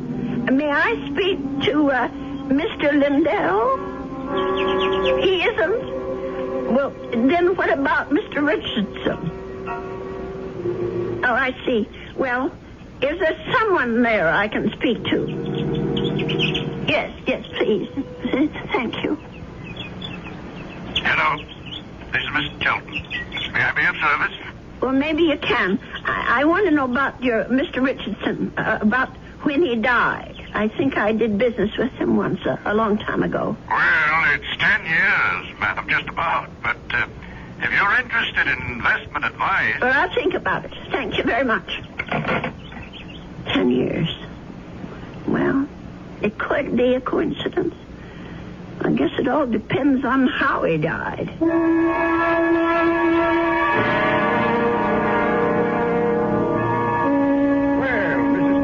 Please come in. Have a seat. Thank you. Well, now, how can we be of help to you? Well, I didn't come here to get help, Mr. Shelton. I came to help you, as a matter of fact. Or rather, somebody you know. Who would that be? Mr. John Lindell, the man who was supposed to have murdered Mr. Richardson. I'm afraid I'm not following you. Well, it took me all week to find out what happened to those two men, and finally I found the story in the old newspaper room down at the library about Mr. Lindell being indicted for killing his partner. But I'm sure you know the whole story a lot better than I do. Well, of course I know the story, but that was quite a long time ago, Mrs. Canby. 10 years doesn't seem so long when you're my age. Anyway, the point is that I can help your Mr. Lindell, only I can't do it alone. Did you know John Lindell? No, I didn't. Nor Mr. Richardson, for that matter. The man I knew was named Paulson. Who? I rented a room to Mr. Paulson, and he died about 8 days ago of pneumonia. I was there when it happened. Oh, that's unfortunate, but... Before he died, Mr. Paulson told me something about Mr. Richardson's murder. He said Mr. Lindell hadn't been responsible, that he, Mr. Paulson, had committed it. For money. Oh, Mrs. Canby, listen to me. It was this man Lindell that bothered him. The fact that he was in prison for something he didn't do. I thought I should tell you this, Mr. Shelton, because you knew both of these gentlemen. It said so in the newspaper. Mrs. Canby, my dear woman. What? I don't know what silly story you heard, but it's completely wrong. There wasn't any question about what happened. This boarder of yours, whatever his name is, merely had an obsession. Well, just the same, I thought you could follow through on this business. Yeah. Tell the police Because if it is true, Mr. Lindell should be freed. On evidence like that? Well, I don't know anything about evidence. I'm just telling you what I heard. Well, never mind. I suppose I should have told the police myself. Oh, wait, Mrs. Canby. Let me put your mind at rest. John Lindell is no longer in prison. He isn't?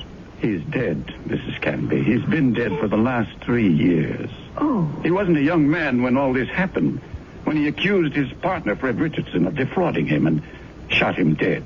He died? In prison?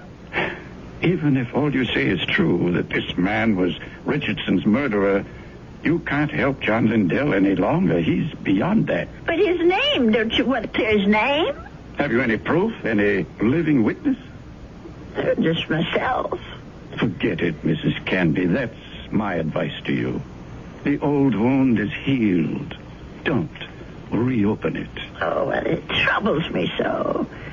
I haven't thought of anything else since it happened. Perhaps if I saw a minister, if I had some advice from a man of God. Mrs. Canby, now you've said something. Now you've shown me the way. That's where our answer lies, dear woman, in prayer. Mm-hmm. In the forgiveness of our dear Lord. Will you pray with me, Mrs. Canby? Pray? Here? Why not? God is everywhere. Please, join me. Dear Lord, tell us what to do. Give us your divine guidance. Show us the path to righteousness. Mr. Shelton, Help us, O Lord. Help us to understand. Teach us to forgive the sins of others and to forget them. To forget. I feel much better now, Mrs. Canby. Do you? I'm not sure. Let us turn this matter over to God, Mrs. Canby. Not to the police, but to the Lord. It's in His hands now. Don't you agree? Well, in a way, that's true. Since they're dead now. All of them.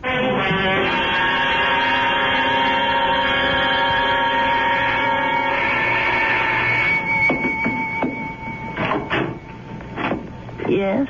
Mrs. Canby? Yes? My name's Stuart Winfield, Mrs. Canby. I understand you have a room for rent? Yes, I do. Well, I'm new in town. I just arrived from Philadelphia. I've been staying at a hotel, but I'd like something homier. Well, the room I have is $35 a week. I can't offer you any meals, but you can use the kitchen all you want. Well, that sounds good to me. Would you like to see the room? Yes, ma'am, I sure would. Well, come on in then. Thank you. By the way, how did you know I had a room for rent? I was going to place an ad this weekend. Oh, I guess someone at the hotel mentioned it. I forget just who. Say, this is a real fine old house, Mrs. Canby. Mm-hmm. I can see that I'm going to like this place. Just fine.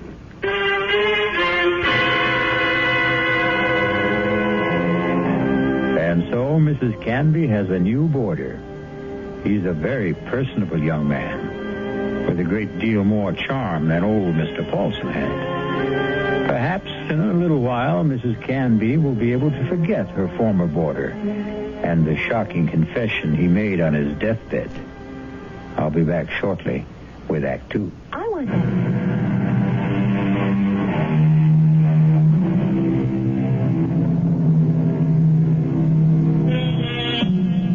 Stu Winfield took no time at all to make himself at home in Ada Canby's big old house. He loved everything about his room. The fine old four-poster bed, the crazy quilt that Ada herself had sewn up 40 years ago, the lace curtains on the window. He even loved Mr. Paulson's blue parakeets. But what he really seemed to like best was Mrs. Canby herself. Just take me 2 minutes to get these clean sheets on the bed, Mr. Here, let me give you a hand. No, I can manage. I've been making this bed for almost 50 years. 50? You've lived in this house that long? Moved in here when I got married back in 1919. My husband David bought it for us. Our only son Ralph was born in it. And you've lost them both? Yes, they're both dead, but I haven't lost them. Oh, yes, I understand, Mrs. Canby. I guess I feel that way about my mom. Your mother's dead? Yes, she died when I was 2. Oh. Listen, Mr. Winfield, are you sure you want these birds in your room? I could take them to the parlor if you want. No, I think they're great. I think everything's great about this house. But there is something you can do for me. What's that?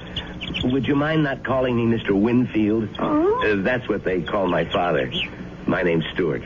Well, all right, Stuart.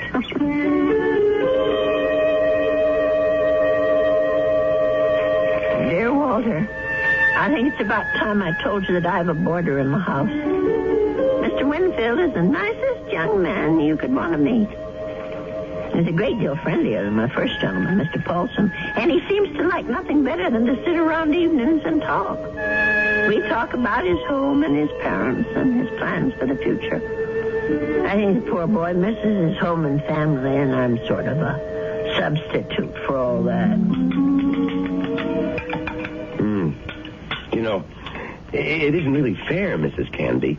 You said I had kitchen privileges, but that doesn't mean you have to cook for me. Well, it's a pleasure, Stuart. I haven't had anyone to cook for in years. You're kidding.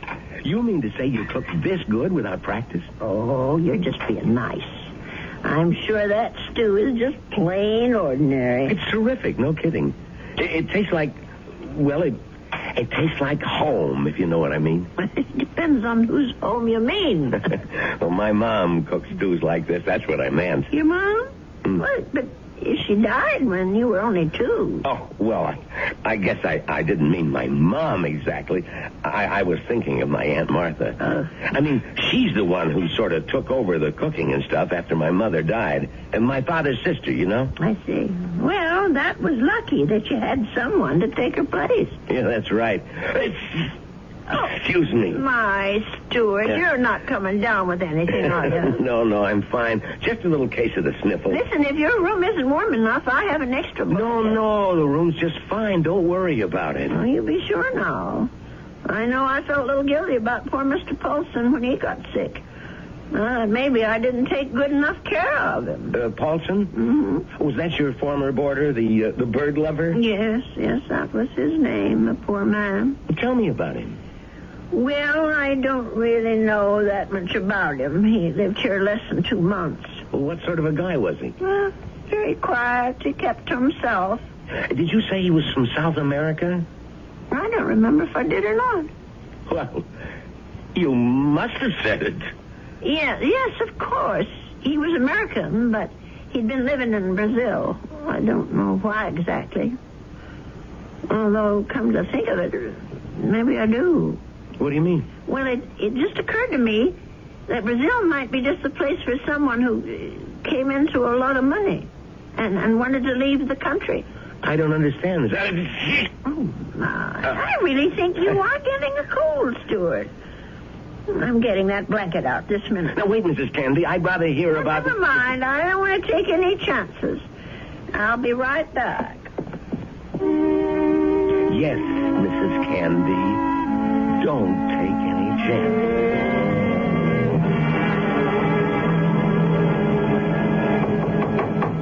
Stuart? Yes? Come in. I brought you a tray, Stuart. Oh.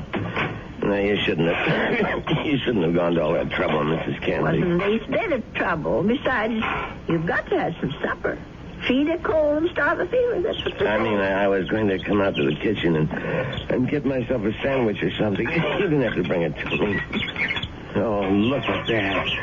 Is that roast chicken? Well, that's what it's supposed to be. I hope it tastes all right. Noodle soup with dumplings. Mrs. Canby, you're spoiling me rotten. Do you know that? Yeah, I just thought it'd be a good idea if you stayed in bed and took it easy.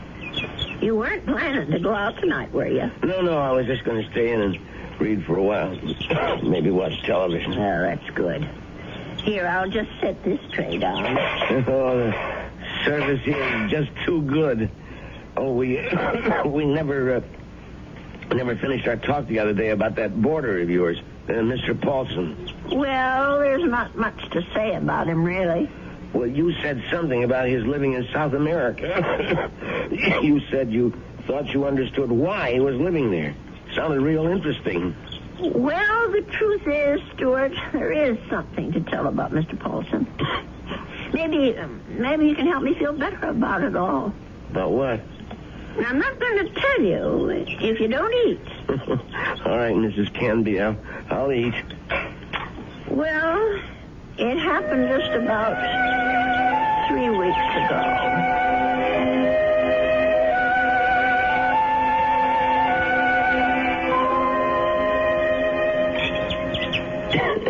You know something, Mrs. Candy? That's about the best roast chicken I've had in years. I'm sure I spoiled your appetite with all my chatter. No, that was a really interesting story. But what do you think of it all, Stuart?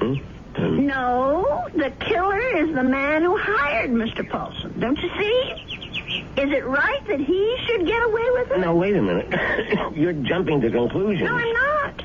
Mr. Paulson told me that he was hired to do this thing. Well, maybe he was hired by Lindell.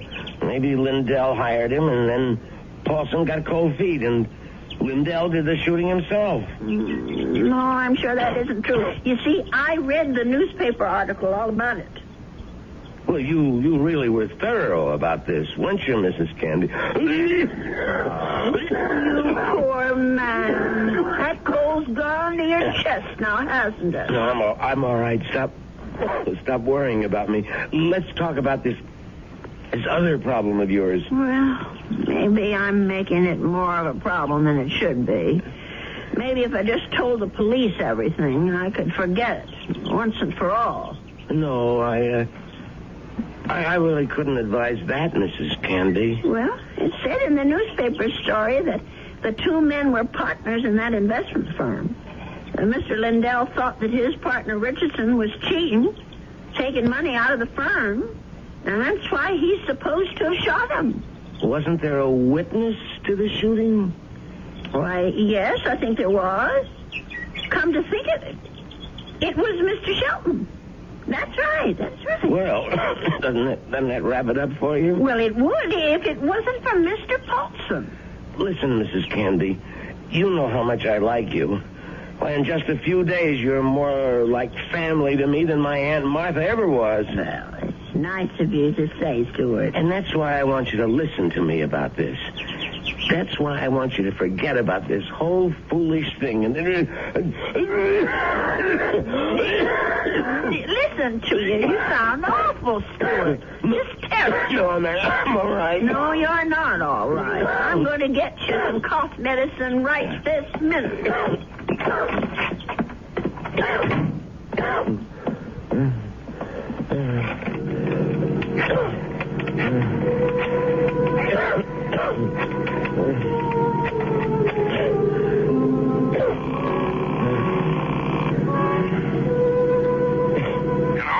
Mr. Chelton, it's me, Winfield. Well, what's happening?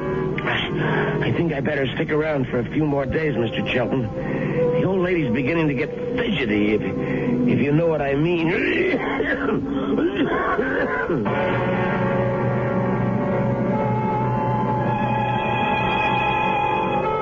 Well, something tells me that Stuart Winfield isn't such a nice young man after all. Could it be that he wasn't telling Mrs. Canby the truth about his dear mother and his Aunt Martha? Could he have not told her the truth about his plans for the future? Of course, the real issue is, what sort of plan does he have for Ada Canby's future?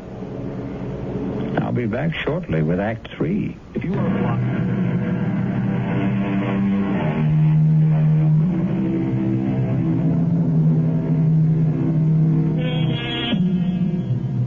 Mrs. Canby. She isn't sleeping well tonight. But of course, Mrs. Canby has good reasons for insomnia. Her thoughts are whirling. Her boarder Stuart was right. She doesn't want the bother of going to the police. And she firmly believes in the old adage, if you don't trouble trouble, trouble won't trouble you. But still... Oh, my. I'm just never going to get to sleep tonight. Poor Stuart. He's still coughing. I'm sure that room is just too drafty. I never should have let any boarders in until I got the windows fixed. Oh, dear. That poor boy. I'll never forget the terrible night Mr. Paulson was coughing so badly. Huh? And the way he looked, all gray and shrunken. If only I knew he was so sick. No. If only he'd never even come to this house. Mrs. Canby, I killed Richardson. I did it. Do I ever forget the sound of that man's voice? Lindell is innocent. Lindell is innocent. That poor man. All the years he spent in jail for something he didn't do. Let sleeping dogs lie, Mrs. Canby. My Aunt Martha always said, let sleeping dogs lie. If only I could get some sleep. Let us turn this matter over to God, Mrs. Canby. Not to the police. Not to the police. Not to the police. What a strange man he is, Mr. Shelton. The way he talked about God, praying at his desk. Of course, God is everywhere, but his desk. I killed Richardson. I murdered him for money. I was paid. Paid? Someone had to pay him. Mr. Paulson wasn't the only guilty one.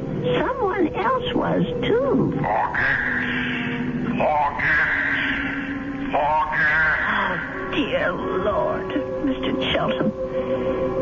Shelton, what did that newspaper article say? The chief witness against Mr. Lindell was Arnold Shelton. But how could he be a witness to something that never happened? How could he be? I'll have to tell someone. I'll have to talk to someone.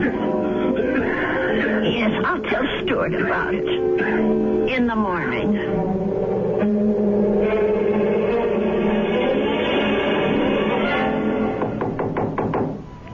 Stuart, are you awake? Yes, I'm up, Mrs. Canby. Come in.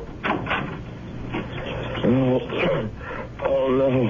Now, don't tell me I'm getting breakfast in bed, too. Well, I know you had a terrible night last night, Stuart. You were coughing much worse than ever. I guess that medicine wasn't very good. Sorry I kept you awake, Mrs. Canby. No, that wasn't your fault. No. Something else kept me up. What was that? Oh, my mind, I guess. Maybe I should say my conscience. Oh, that sounds serious. But it is something serious, Stuart. Well, I might have let a man get away with murder. No, it's even worse than that. He did something worse than murder. You're talking about Paulson again. No, I'm talking about the man who hired Mr. Paulson. He didn't just have that man Richardson shot. He let an innocent person go to jail and die there. Now, that's like committing 2 murders, if you ask me. I have to tell you something that occurred to me last night. Sure, go ahead. Well, it's about Mr. Shelton. Mr. Arnold Shelton. Yeah? Go on. I'm listening. Stuart, I wonder if maybe the reason Mr. Shelton was so upset with me, the reason he didn't want me to go to the police, was because he was afraid. Explain what you mean. Well, what I mean is maybe Mr. Shelton had good reason besides the one he told me. He was working for both Mr. Richardson and Mr. Lindell at the time of the murder. Well, so what? Well, he was also the chief witness at the trial. A witness for the prosecution. But he saw the shooting, didn't he? But that's just the point. He saw Mr. Lindell shoot Mr. Richardson. Well, that's not what you told me last time. I mean that he was an eyewitness. No, that's right. He didn't actually see the shooting. He was miles away when it happened. I don't quite remember the details. There was something about a phone call, maybe? Yes, that's what it was. He claimed that Mr. Richardson was talking to him on the phone when Mr. Lindell showed up at his apartment. He said that Richardson cried out something about Lindell having a gun. And then he heard the shot. But how could that have happened if the gun was fired by Mr. Paulson? If, Mrs. Canby, that's the big little word, isn't it? If. But don't you see what I'm saying, Stuart? Arnold Sheldon had the most to gain. Gain? From what? From both these men leaving the firm. That'll leave the whole thing to him. All those customers, all the investments he handles, all the commissions, or whatever they call it. Are you accusing this guy Shelton of being the killer? Yes. It's the only answer, Stuart. Well, look, if that was the case, the police would have figured it out. But they didn't. There was nothing in the stories I read that pointed any suspicion at Mr. Shelton. I don't suppose it even occurred to them. And now, the company is all his. You don't call that evidence, do you? Well, then why didn't he let me go to the police? Why did he try so hard to talk me out of it? That man was praying to it. He was taking the name of the Lord. Oh, I'm sorry, Stuart. I'm so sorry. I won't bother you anymore. I know what I have to do anyway. Mrs. Candy. I won't be gone long, Stuart. No, wait. But the minute I get back, I'm going to call Dr. George and ask him to come over. You're sick. Never mind the doctor.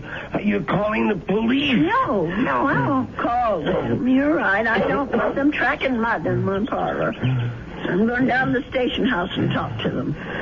I'll get dressed now and go straight there. Please think about what you're doing. I'll tell them what I know, and they can do the rest. Now, you try to eat something, Stuart. Please. Mrs. Candy.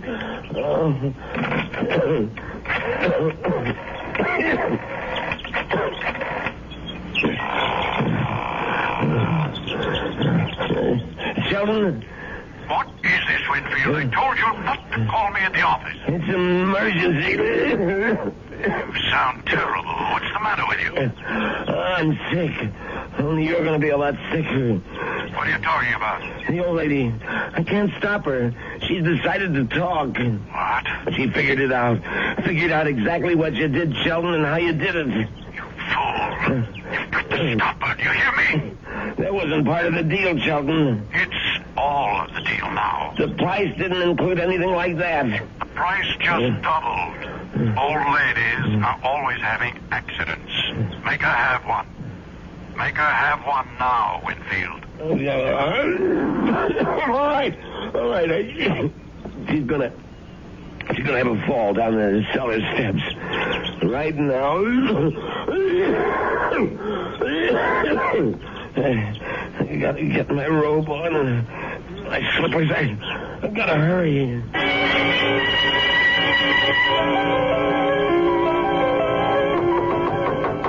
Stuart?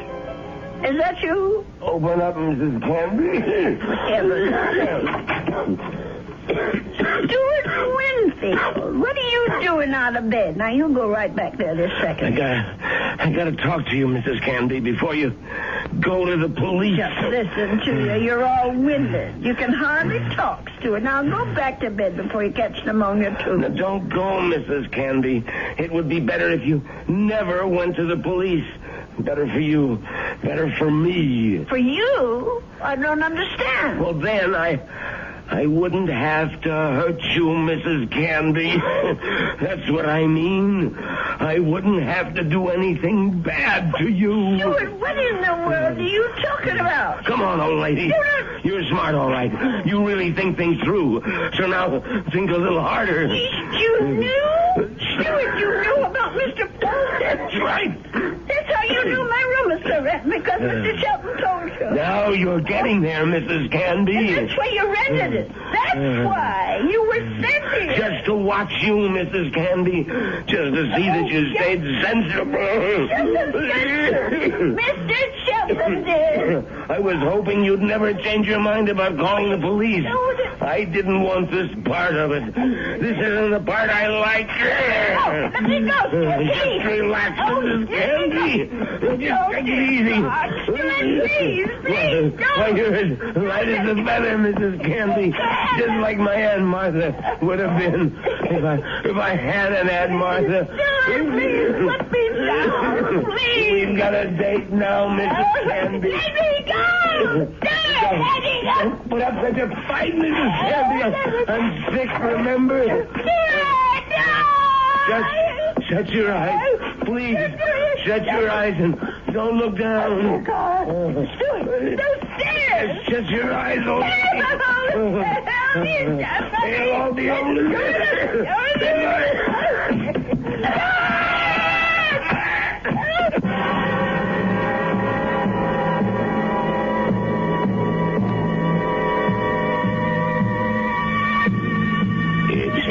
It's all right now, Ada.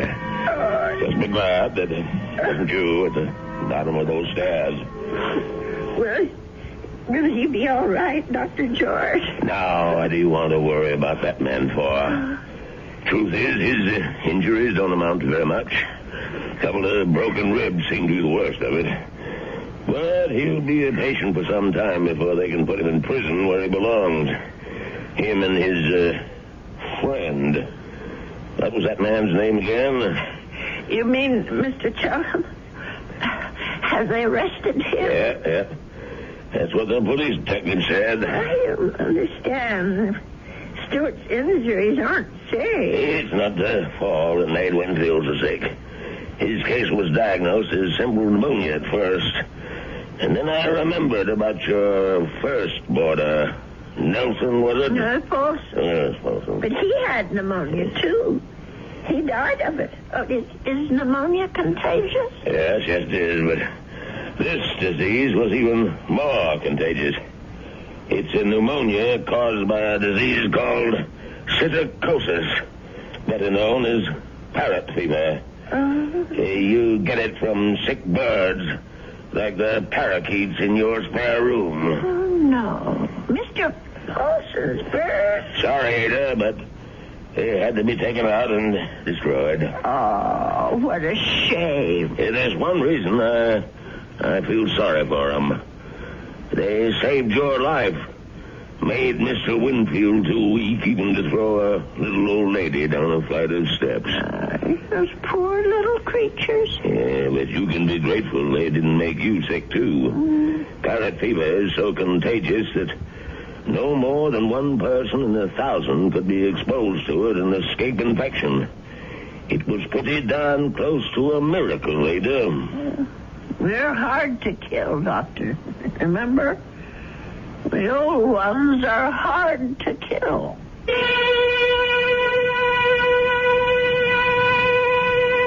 They say that people are living longer than ever before. And when we look at Ada Canby, we can understand why. She's a tough old lady.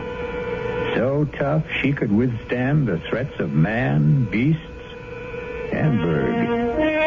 So let that be a warning to all those who think that our senior citizens are easy prey for crime. Watch out. They may turn the tables on you. Or the stairs. I'll be back shortly.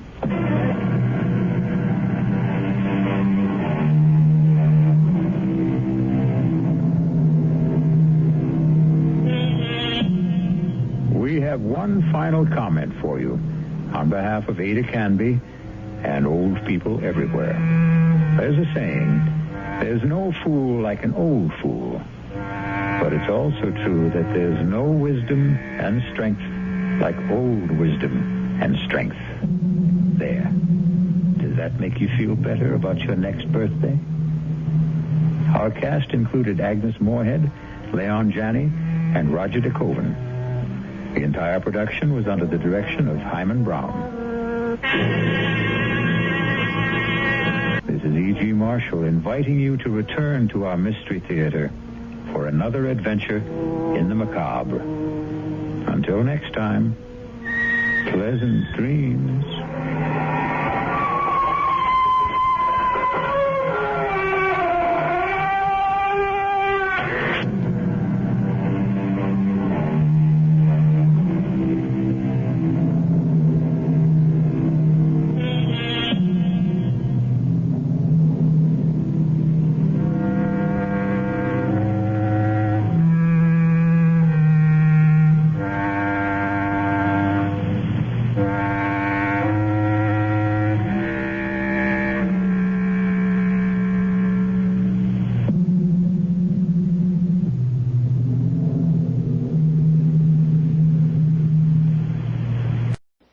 CBS Radio Mystery Theater presents...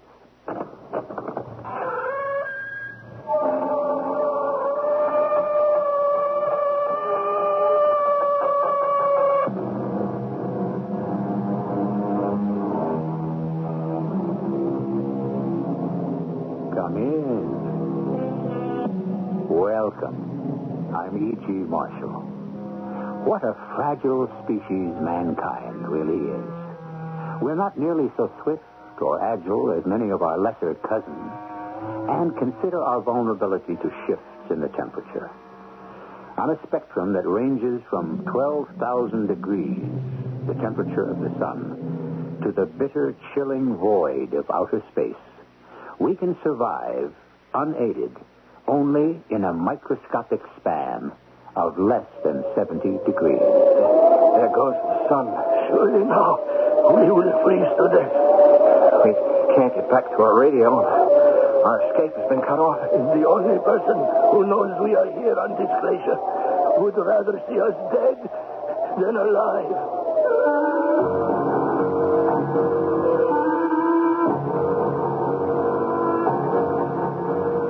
Our mystery drama, The Ice Palace, was written especially for the Mystery Theater by Percy Granger and stars Tony Roberts. It is sponsored in part by Buick Motor Division. I'll be back shortly with Act One.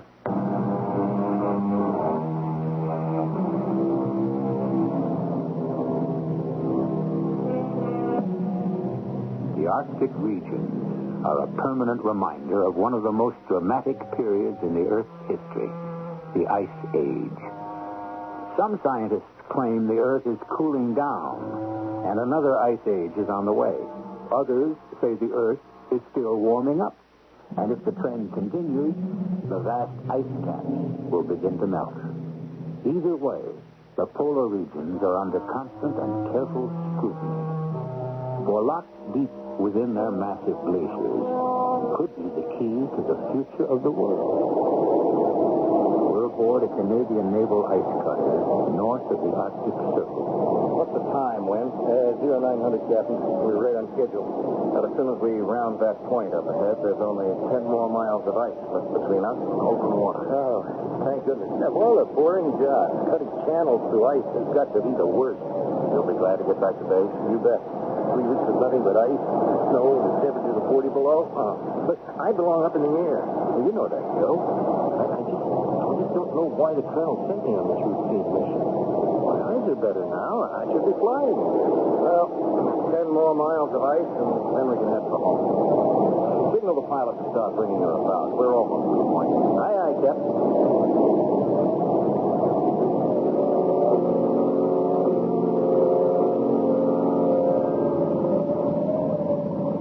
Joe? Hey, Cap, come up here. What is it? My eyes are supposed to be healed now, right?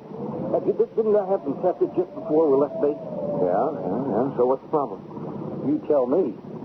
Look, the channel. It's already clear. There is no sign of ice anywhere. We are in open water. At this time of year, the channel is always under a layer of ice. And if we're on course, the Amundsen iceberg should be off our starboard bow. But there's nothing there but open water. Win, tell the pilot to turn her about. We better report this back to the base at once.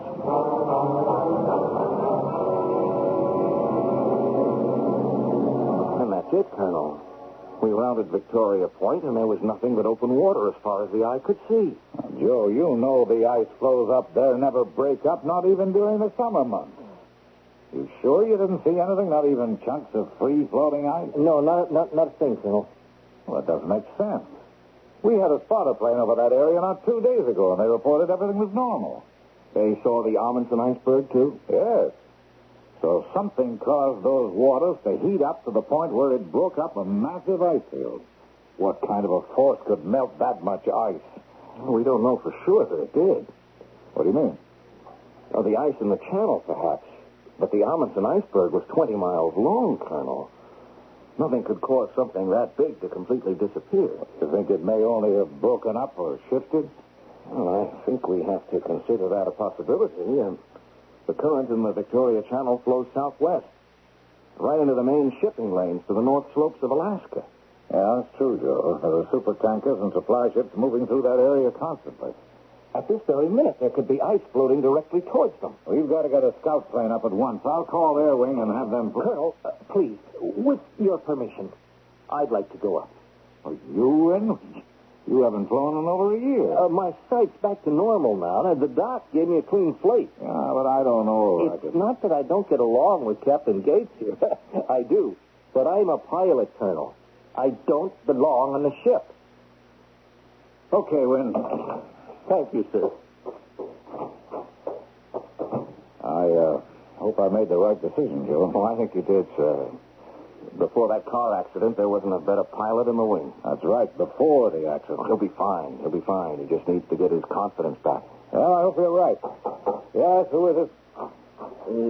Colonel Champ, I wish to speak to you. Oh, Kullback. Is it important? It is. All right, come in. Thank you.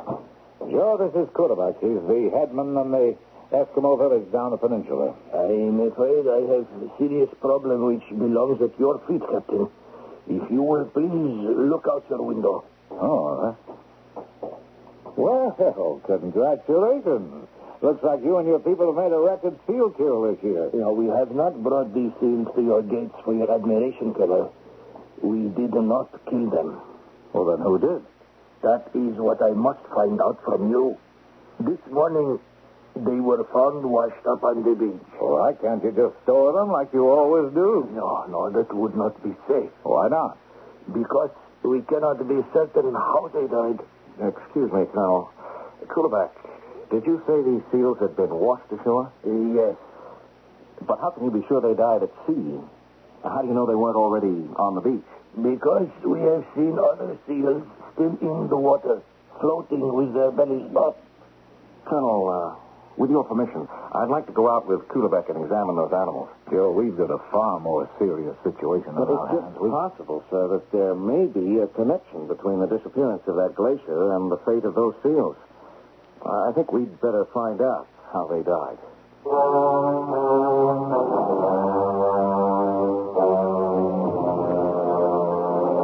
My people are very angry, Captain. They did not want this military base here. Well, there's still no proof that we are responsible. There aren't any visible wounds on the animals. Look more closely at the skin. Look. Yeah, it's discolored and shriveled. It's almost like it's been charred. Is not this what happens to skin which has been exposed to nuclear radiation? Well, yes, actually it is. But there's no nuclear testing going on in the Arctic by either the west or the east. How can you say this for certain?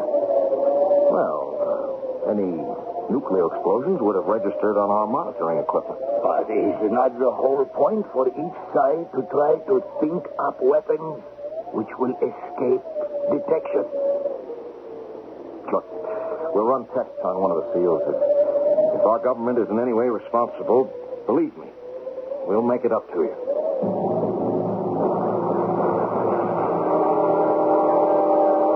Nuclear radiation? That's impossible. Well, perhaps, but Those animals exhibited all the signs of having died from a massive radioactive shock. Captain, do you understand the implications of what you're saying? If some nation is using the Arctic as a testing ground for And has developed a weapon that can eliminate a 20-mile-long iceberg without registering so much as a tick on our seismometer. We still don't know the Amundsen iceberg has vanished entirely. Wynn hasn't radioed in yet.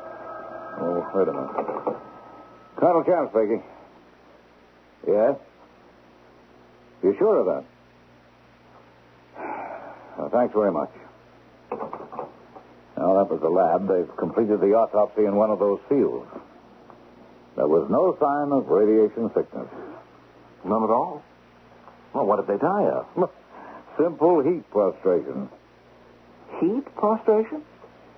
At the North Pole? Not only that, Joe. While you were out with Kudabak, I was getting reports from Halifax, Reykjavik, to cities from Iceland to Alaska. And they're all reporting the same thing.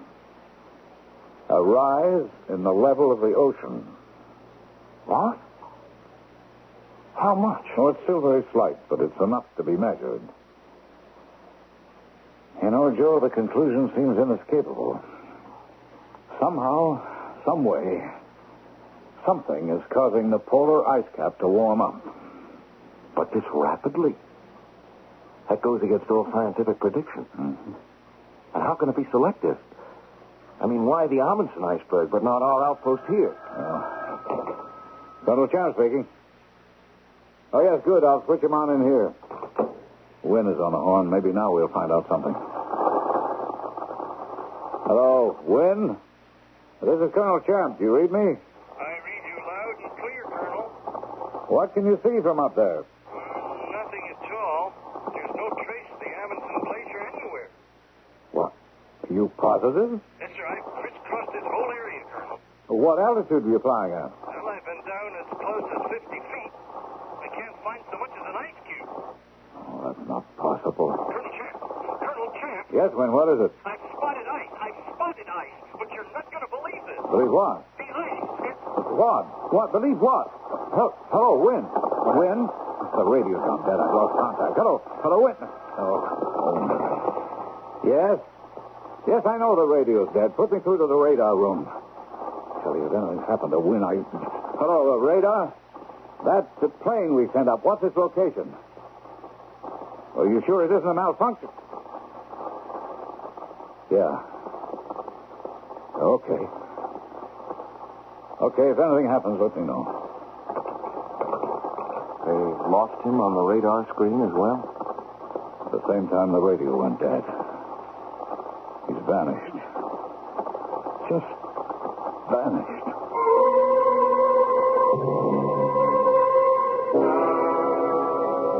Are all the scout planes back, Joe? Yes, sir. Nothing. No trace of Wynn or his plane. I never should have let him go up. He wasn't ready to go. I don't think he crashed, sir. Why not? You remember what he said just before losing contact? I double-checked on the black box. His exact words were, "I've spotted ice. I've spotted ice." Well, and? According to the radar room, these were his coordinates at that precise moment. I see. So obviously what he was seeing was this, the Lancaster ice field. Yeah, right. Except for one thing, Colonel. It isn't there anymore. What? The scout planes reported no sign of the Lancaster ice field. It's gone. 25 square miles of solid ice. Whatever got that ice field got Wynn. Joe, I'm calling Ottawa. I think Kudabak is right. There is some kind of nuclear activity going on up here, and it isn't on our side. Joe, some strange force is causing the polar ice cap to melt. And if we can't stop it, the results will be catastrophic.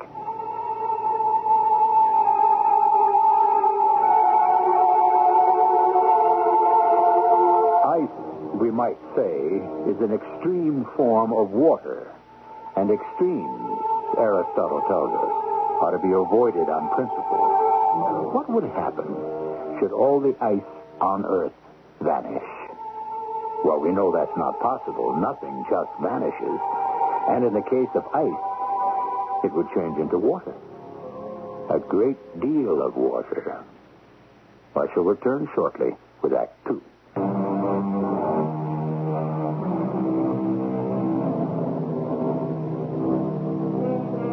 All around us, there are reminders of the awesome force of the glaciers. They gouged out valleys and threw up mountains.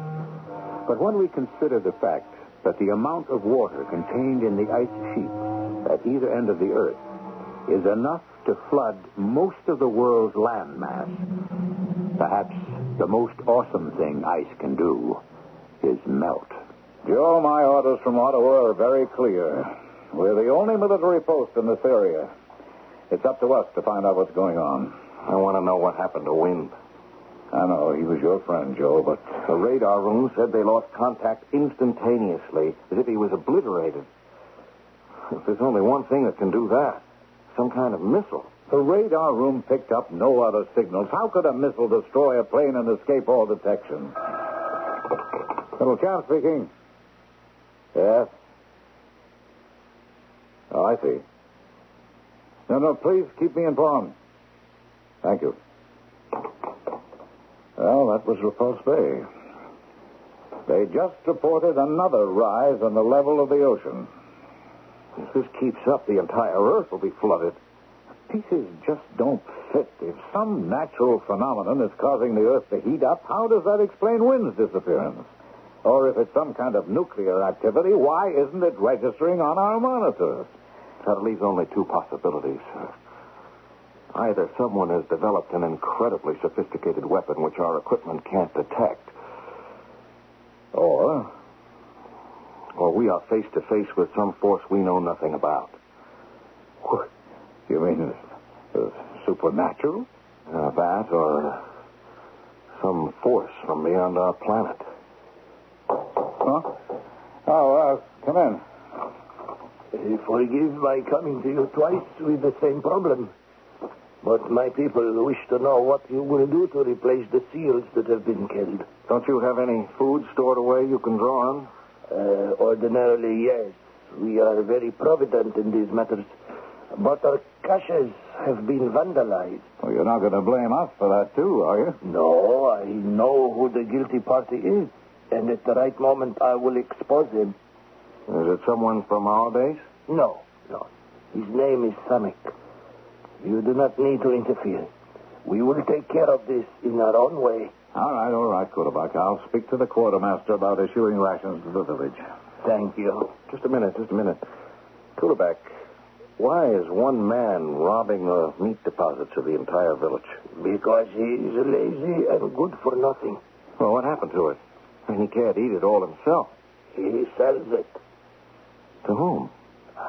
I have been watching him.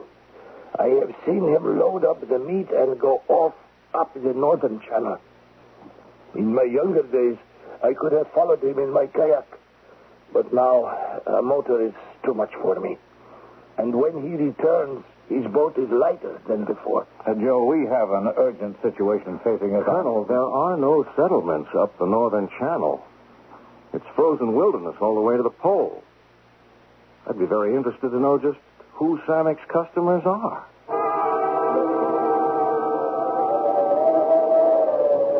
What do you want with me? I only take my boat out to hunt like the rest. Samek, Kulebeck here says you go up the northern channel. The hunting's better in the bay. I am bound by no law to do as the others do. Samek, I advise you to cooperate with Captain Gates. You have no power over me, old man. I know nothing. Who do you take the meat to? I do not know. Samek. I have never seen the man, that I can swear to you. I do not know even if it is one man or many. Tell us what you do know. Several months ago, I was in Toul. Someone approached me. He said he knew I was from this village. He had a bargain to make. The man he worked for would pay me very well. All I had to do was hunt for him, and once each week take what I had killed to a certain spot at the far end of the northern channel. But you found it easier to rob our stores. Go on, Samek. That is all I know. I leave the food, take the money which is there for me, and go. I see no one. No signs of life at all? No buildings? It is a wilderness. I do not even know how a person can survive there. And this never struck you as odd? I am well paid. I have no question. Is that where you're going now? Yes. I'm coming along. You cannot. The man was very clear. No one else must come with me. No, don't worry. Don't worry. Whoever's out there isn't going to see me until I want him to.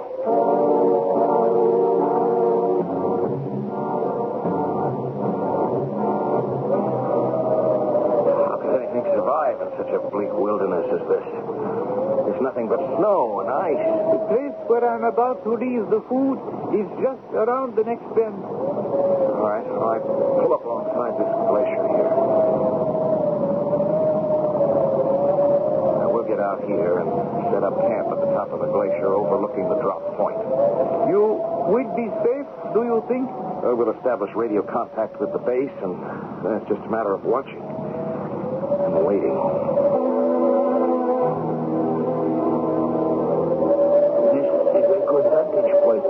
The land is flat for miles in all directions down there.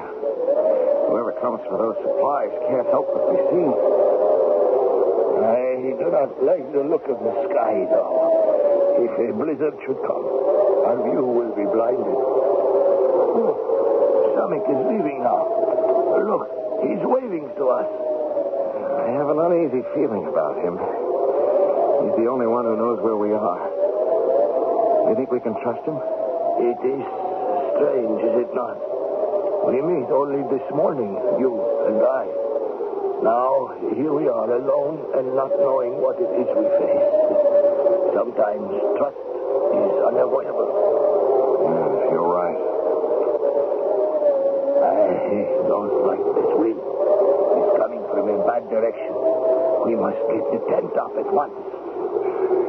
This snowstorm is blocking our view. I can't see the supplies anymore.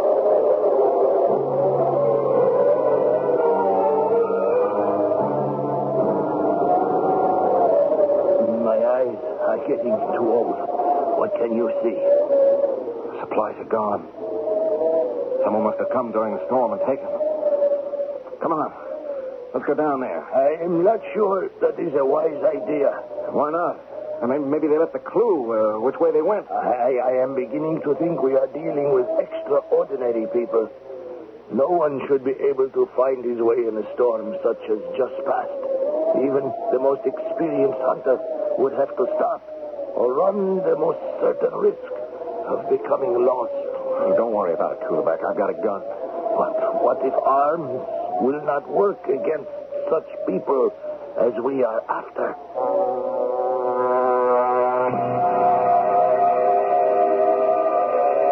There's nothing here. No trace of the supplies Samek left. The storm has covered all the tracks. Snow and ice for as far as we can see. Where could they have gone? What is happening? The ground's giving way. Hold it back. We're falling.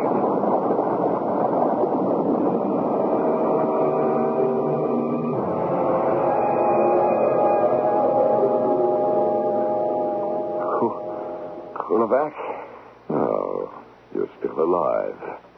That's the metaphorical beauty of snow. It breaks one's fall. Who are you? My name is Raven. Raven?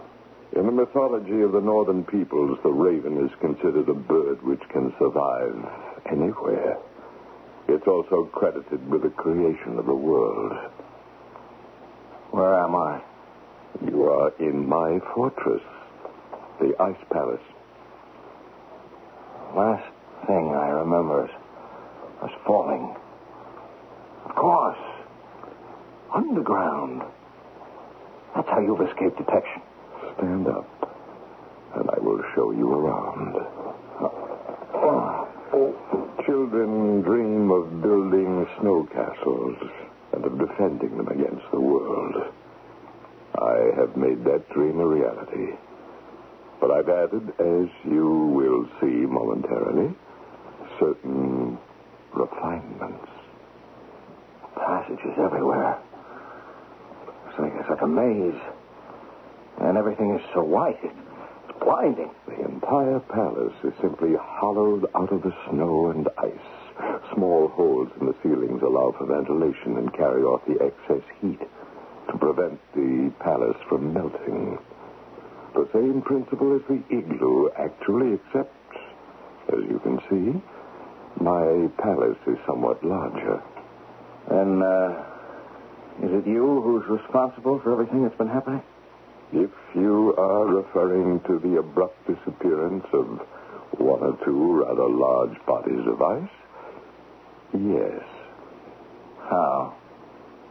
How did you do it? Come, I will show you.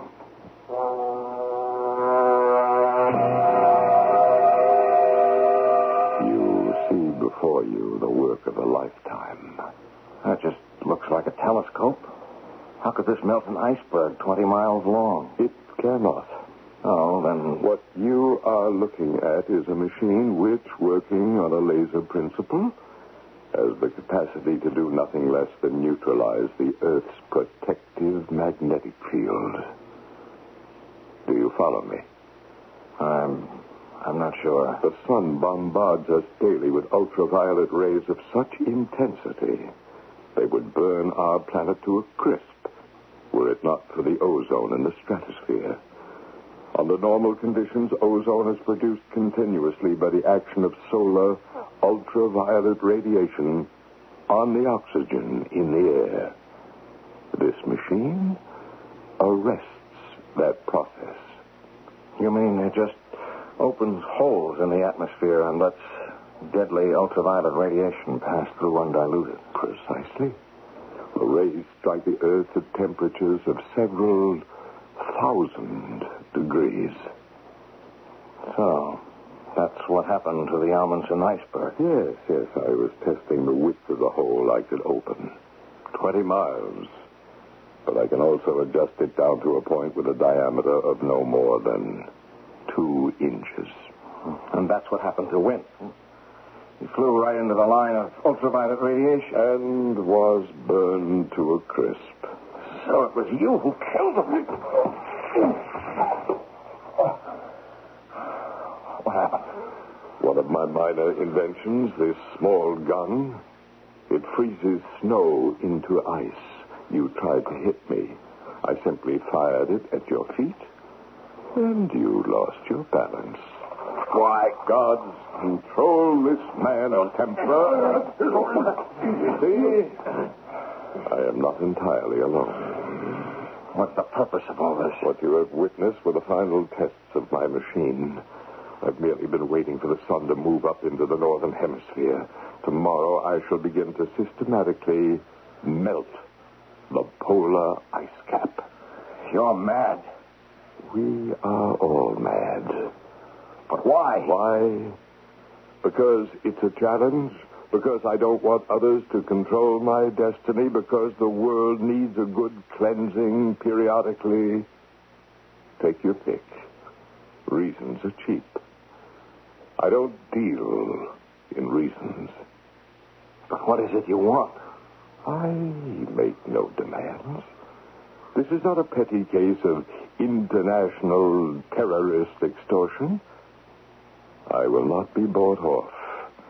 As soon as a person makes demands, he makes himself vulnerable. And I intend to remain absolutely invincible. You're going to flood the entire world. Yes. Why does that surprise you? Consider the scene.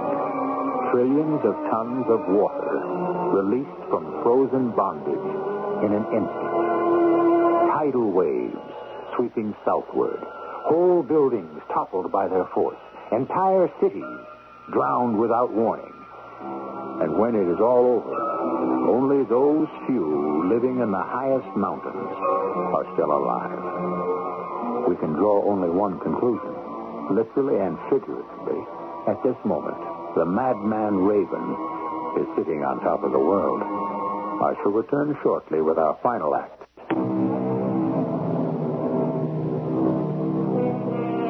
The Bible tells of a great flood. And the flood was 40 days upon the earth.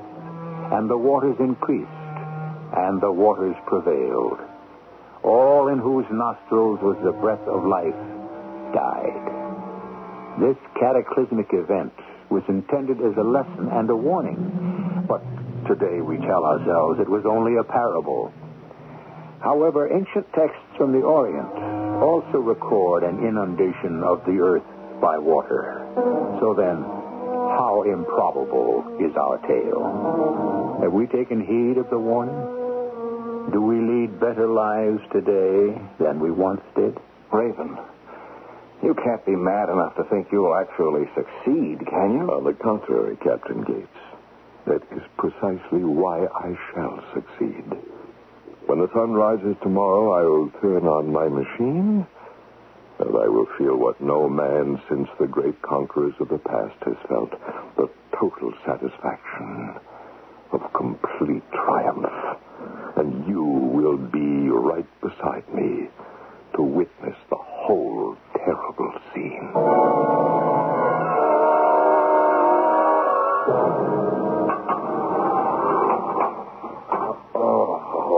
Captain Gates. Huh? What? Captain Gates, are you all right? Kulevac, you're alive. Yes. I was the first to regain consciousness from our mutual fall. Did you meet that guy, Raven? Oh, yes. He's crazy. He's stark raving mad. Did you see that machine? Yes, and then he brought me here. Oh, see, the walls are solid ice and the floor is packed snow. I have already examined the room with great care. What about the door? Could we... We could possibly dig our way out, yes. Well, then. But there is no chance of effecting such an escape in the short time left to us. Then the only one who knows this location is Samek, and he has every reason to leave us here to die. True. He knows I can expose him to ridicule. And his business with this madman is too profitable. Even if we could get out of this room, we wouldn't know how to escape. This ice palace is like a labyrinth. Would you like some fish? What? Since there is nothing we can do, you might as well eat. Where did you get that? One of the guards brought it to me. He will probably bring you one too in time. But I've had my fill. So eat the rest of mine if you're hungry. Oh, thanks. It's not even cooked. Well, forget it. See how the oil from this fish collects on the plate. And I think of what that man did to win. And here we are, helpless. I wonder if I still have... Yes, good. I did not lose it when we fell. What are those? Pieces of flint. Give me some of the fringe from your parka. What? Quickly. The guard will be coming any minute with your food. It will be our last chance. Okay. Here. What do you want this for? You listen at the door for his footsteps while I try to start the fire. Fire?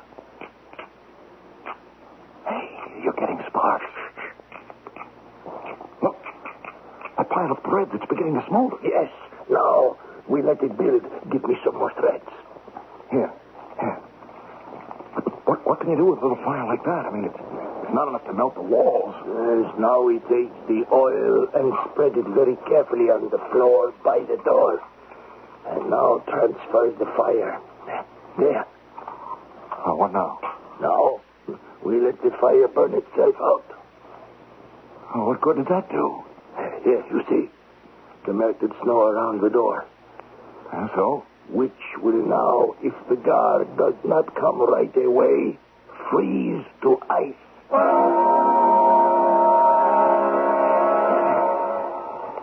Here comes the guard now. Stand away from Open the door. I have food, but I am armed. Get back.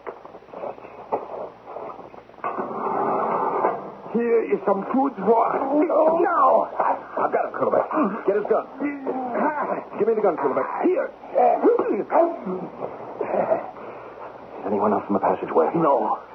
All right, the next question is how to get out of this place. Without this man to guide us, we will have to find our own way.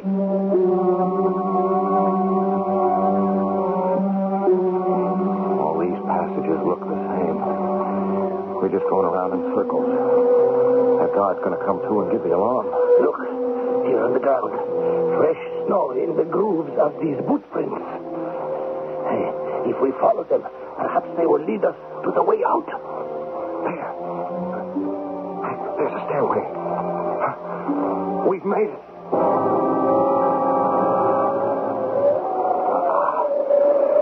Crisp, fresh 40 below zero air never felt so good. Quickly, let us get back to the radio and contact the base. Coolerback, there's one thing. You know they won't be able to rescue us. I mean, Raven would fry any plane so crisp they try to send in.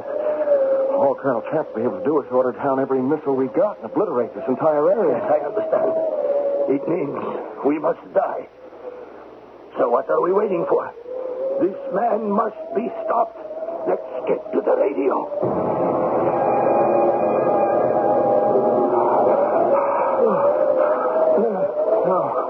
No. Look, the snow in front of us is melting. Raven must have discovered our escape and turned on his machine. He's coming towards us. Quickly. We've got to change directions. I cannot run so fast. I'm too old. Come on. He's gaining on us. No, I cannot. There's only one thing to do. If we can make it to the ground over the ice palace, we'll be safe. Come on, Corbett. We're there. We made it. The melting has stopped. Raven can't bring the ultraviolet rays any closer without destroying himself, too. Very clever, Captain Gates. My congratulations. I know you've taken my guard's weapon, so I will not risk sending anyone up after you. But I don't think that will be necessary. What do you mean? Your retreat has been cut off. And now I shall melt the ice over all the waters connecting us to the land south of here. And then, Captain Gates, I'm going to forget about you and get a decent night's rest. I have a busy day tomorrow.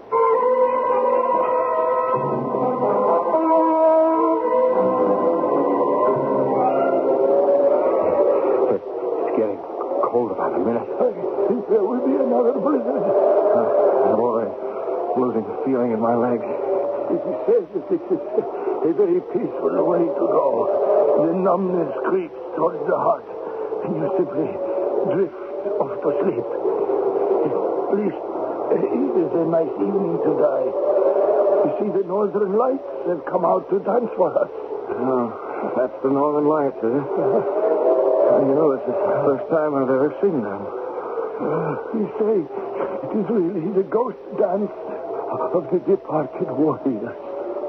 Wait a minute. That can't be the northern lights. Why not? Because we're facing south. They are. My eyes are not what they used to be. But then, what is it? It's a flashing light.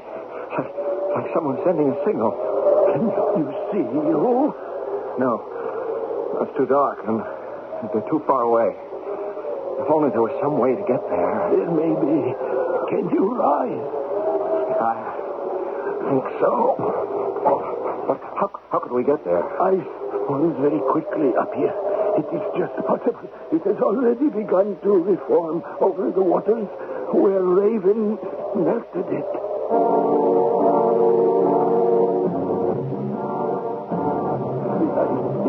We will have to cross it on our bellies. I don't know if I'm going to make it, Coolback. My hands have gone numb now, too. We must keep moving. Careful. Careful, stretch out. It's getting thinner. We're halfway across the water. Is the light still flashing? Yes, but less and less. Whoever it is getting discouraged. We must try to move faster. Quarterback, the ice is broke. Don't move. Stay flat on your stomach. We can only hope it is thick enough to stay afloat. We're drifting. But the water is coming over the top. It's freezing. What was that? It's a harpoon. Can you reach it? I think so. Yes. Got it. Hold fast. Whoever was flashing that light must have seen us. I can feel it tug. They're pulling us in. Hold on. Don't let go. My hands are about to double. What could this person be? What if it's one of Raven's men? Hello! Captain Gates. It is Samek. Samek! You've got us. Keep pulling.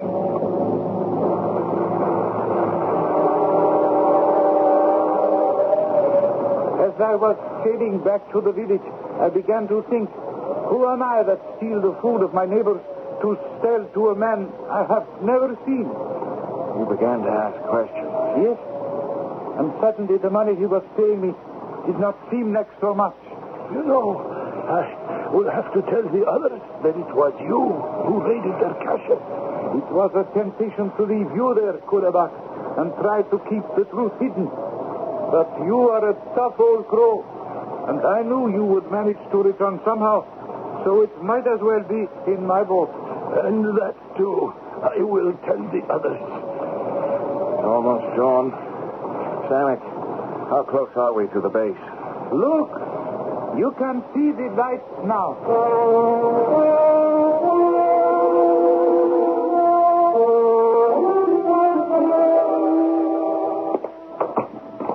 Oh, Joe, it's good to see you and Kulabak alive. Oh, these dry clothes feel great.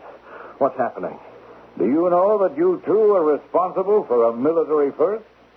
Russia and the United States have joined together and are sending in missiles from all directions simultaneously. This Raven fellow will never be able to fend them all off, even with that machine of his. Joe, what are you thinking? I'm thinking of Wynne, Colonel, and the terrible way in which he died. Yes, I know. He was a good man and a good officer. Gentlemen, look here, out of the window. The sunrise. A few hours ago, we thought we would never live to see it. Well, I think I speak for all of us when I say that is the most beautiful sunrise I've ever seen. There's a story about a certain confident candidate for the presidency. He retired early on election eve, sure that he'd won. In the morning, a gentleman called, only to be told by the candidate's equally arrogant son, "I'm sorry, the president can't see you. He's still asleep." "Well," replied the caller, "when he wakes up, you can tell him he isn't president anymore." Raven, too, made the mistake of retiring too early. I shall return shortly. The Queen of Sheba put a riddle to the wise Solomon. What land has seen the sun but once since the creation of the world? Solomon answered, "The land beneath the Red Sea. For it saw the sun only on the day God parted the waters for the children of Israel."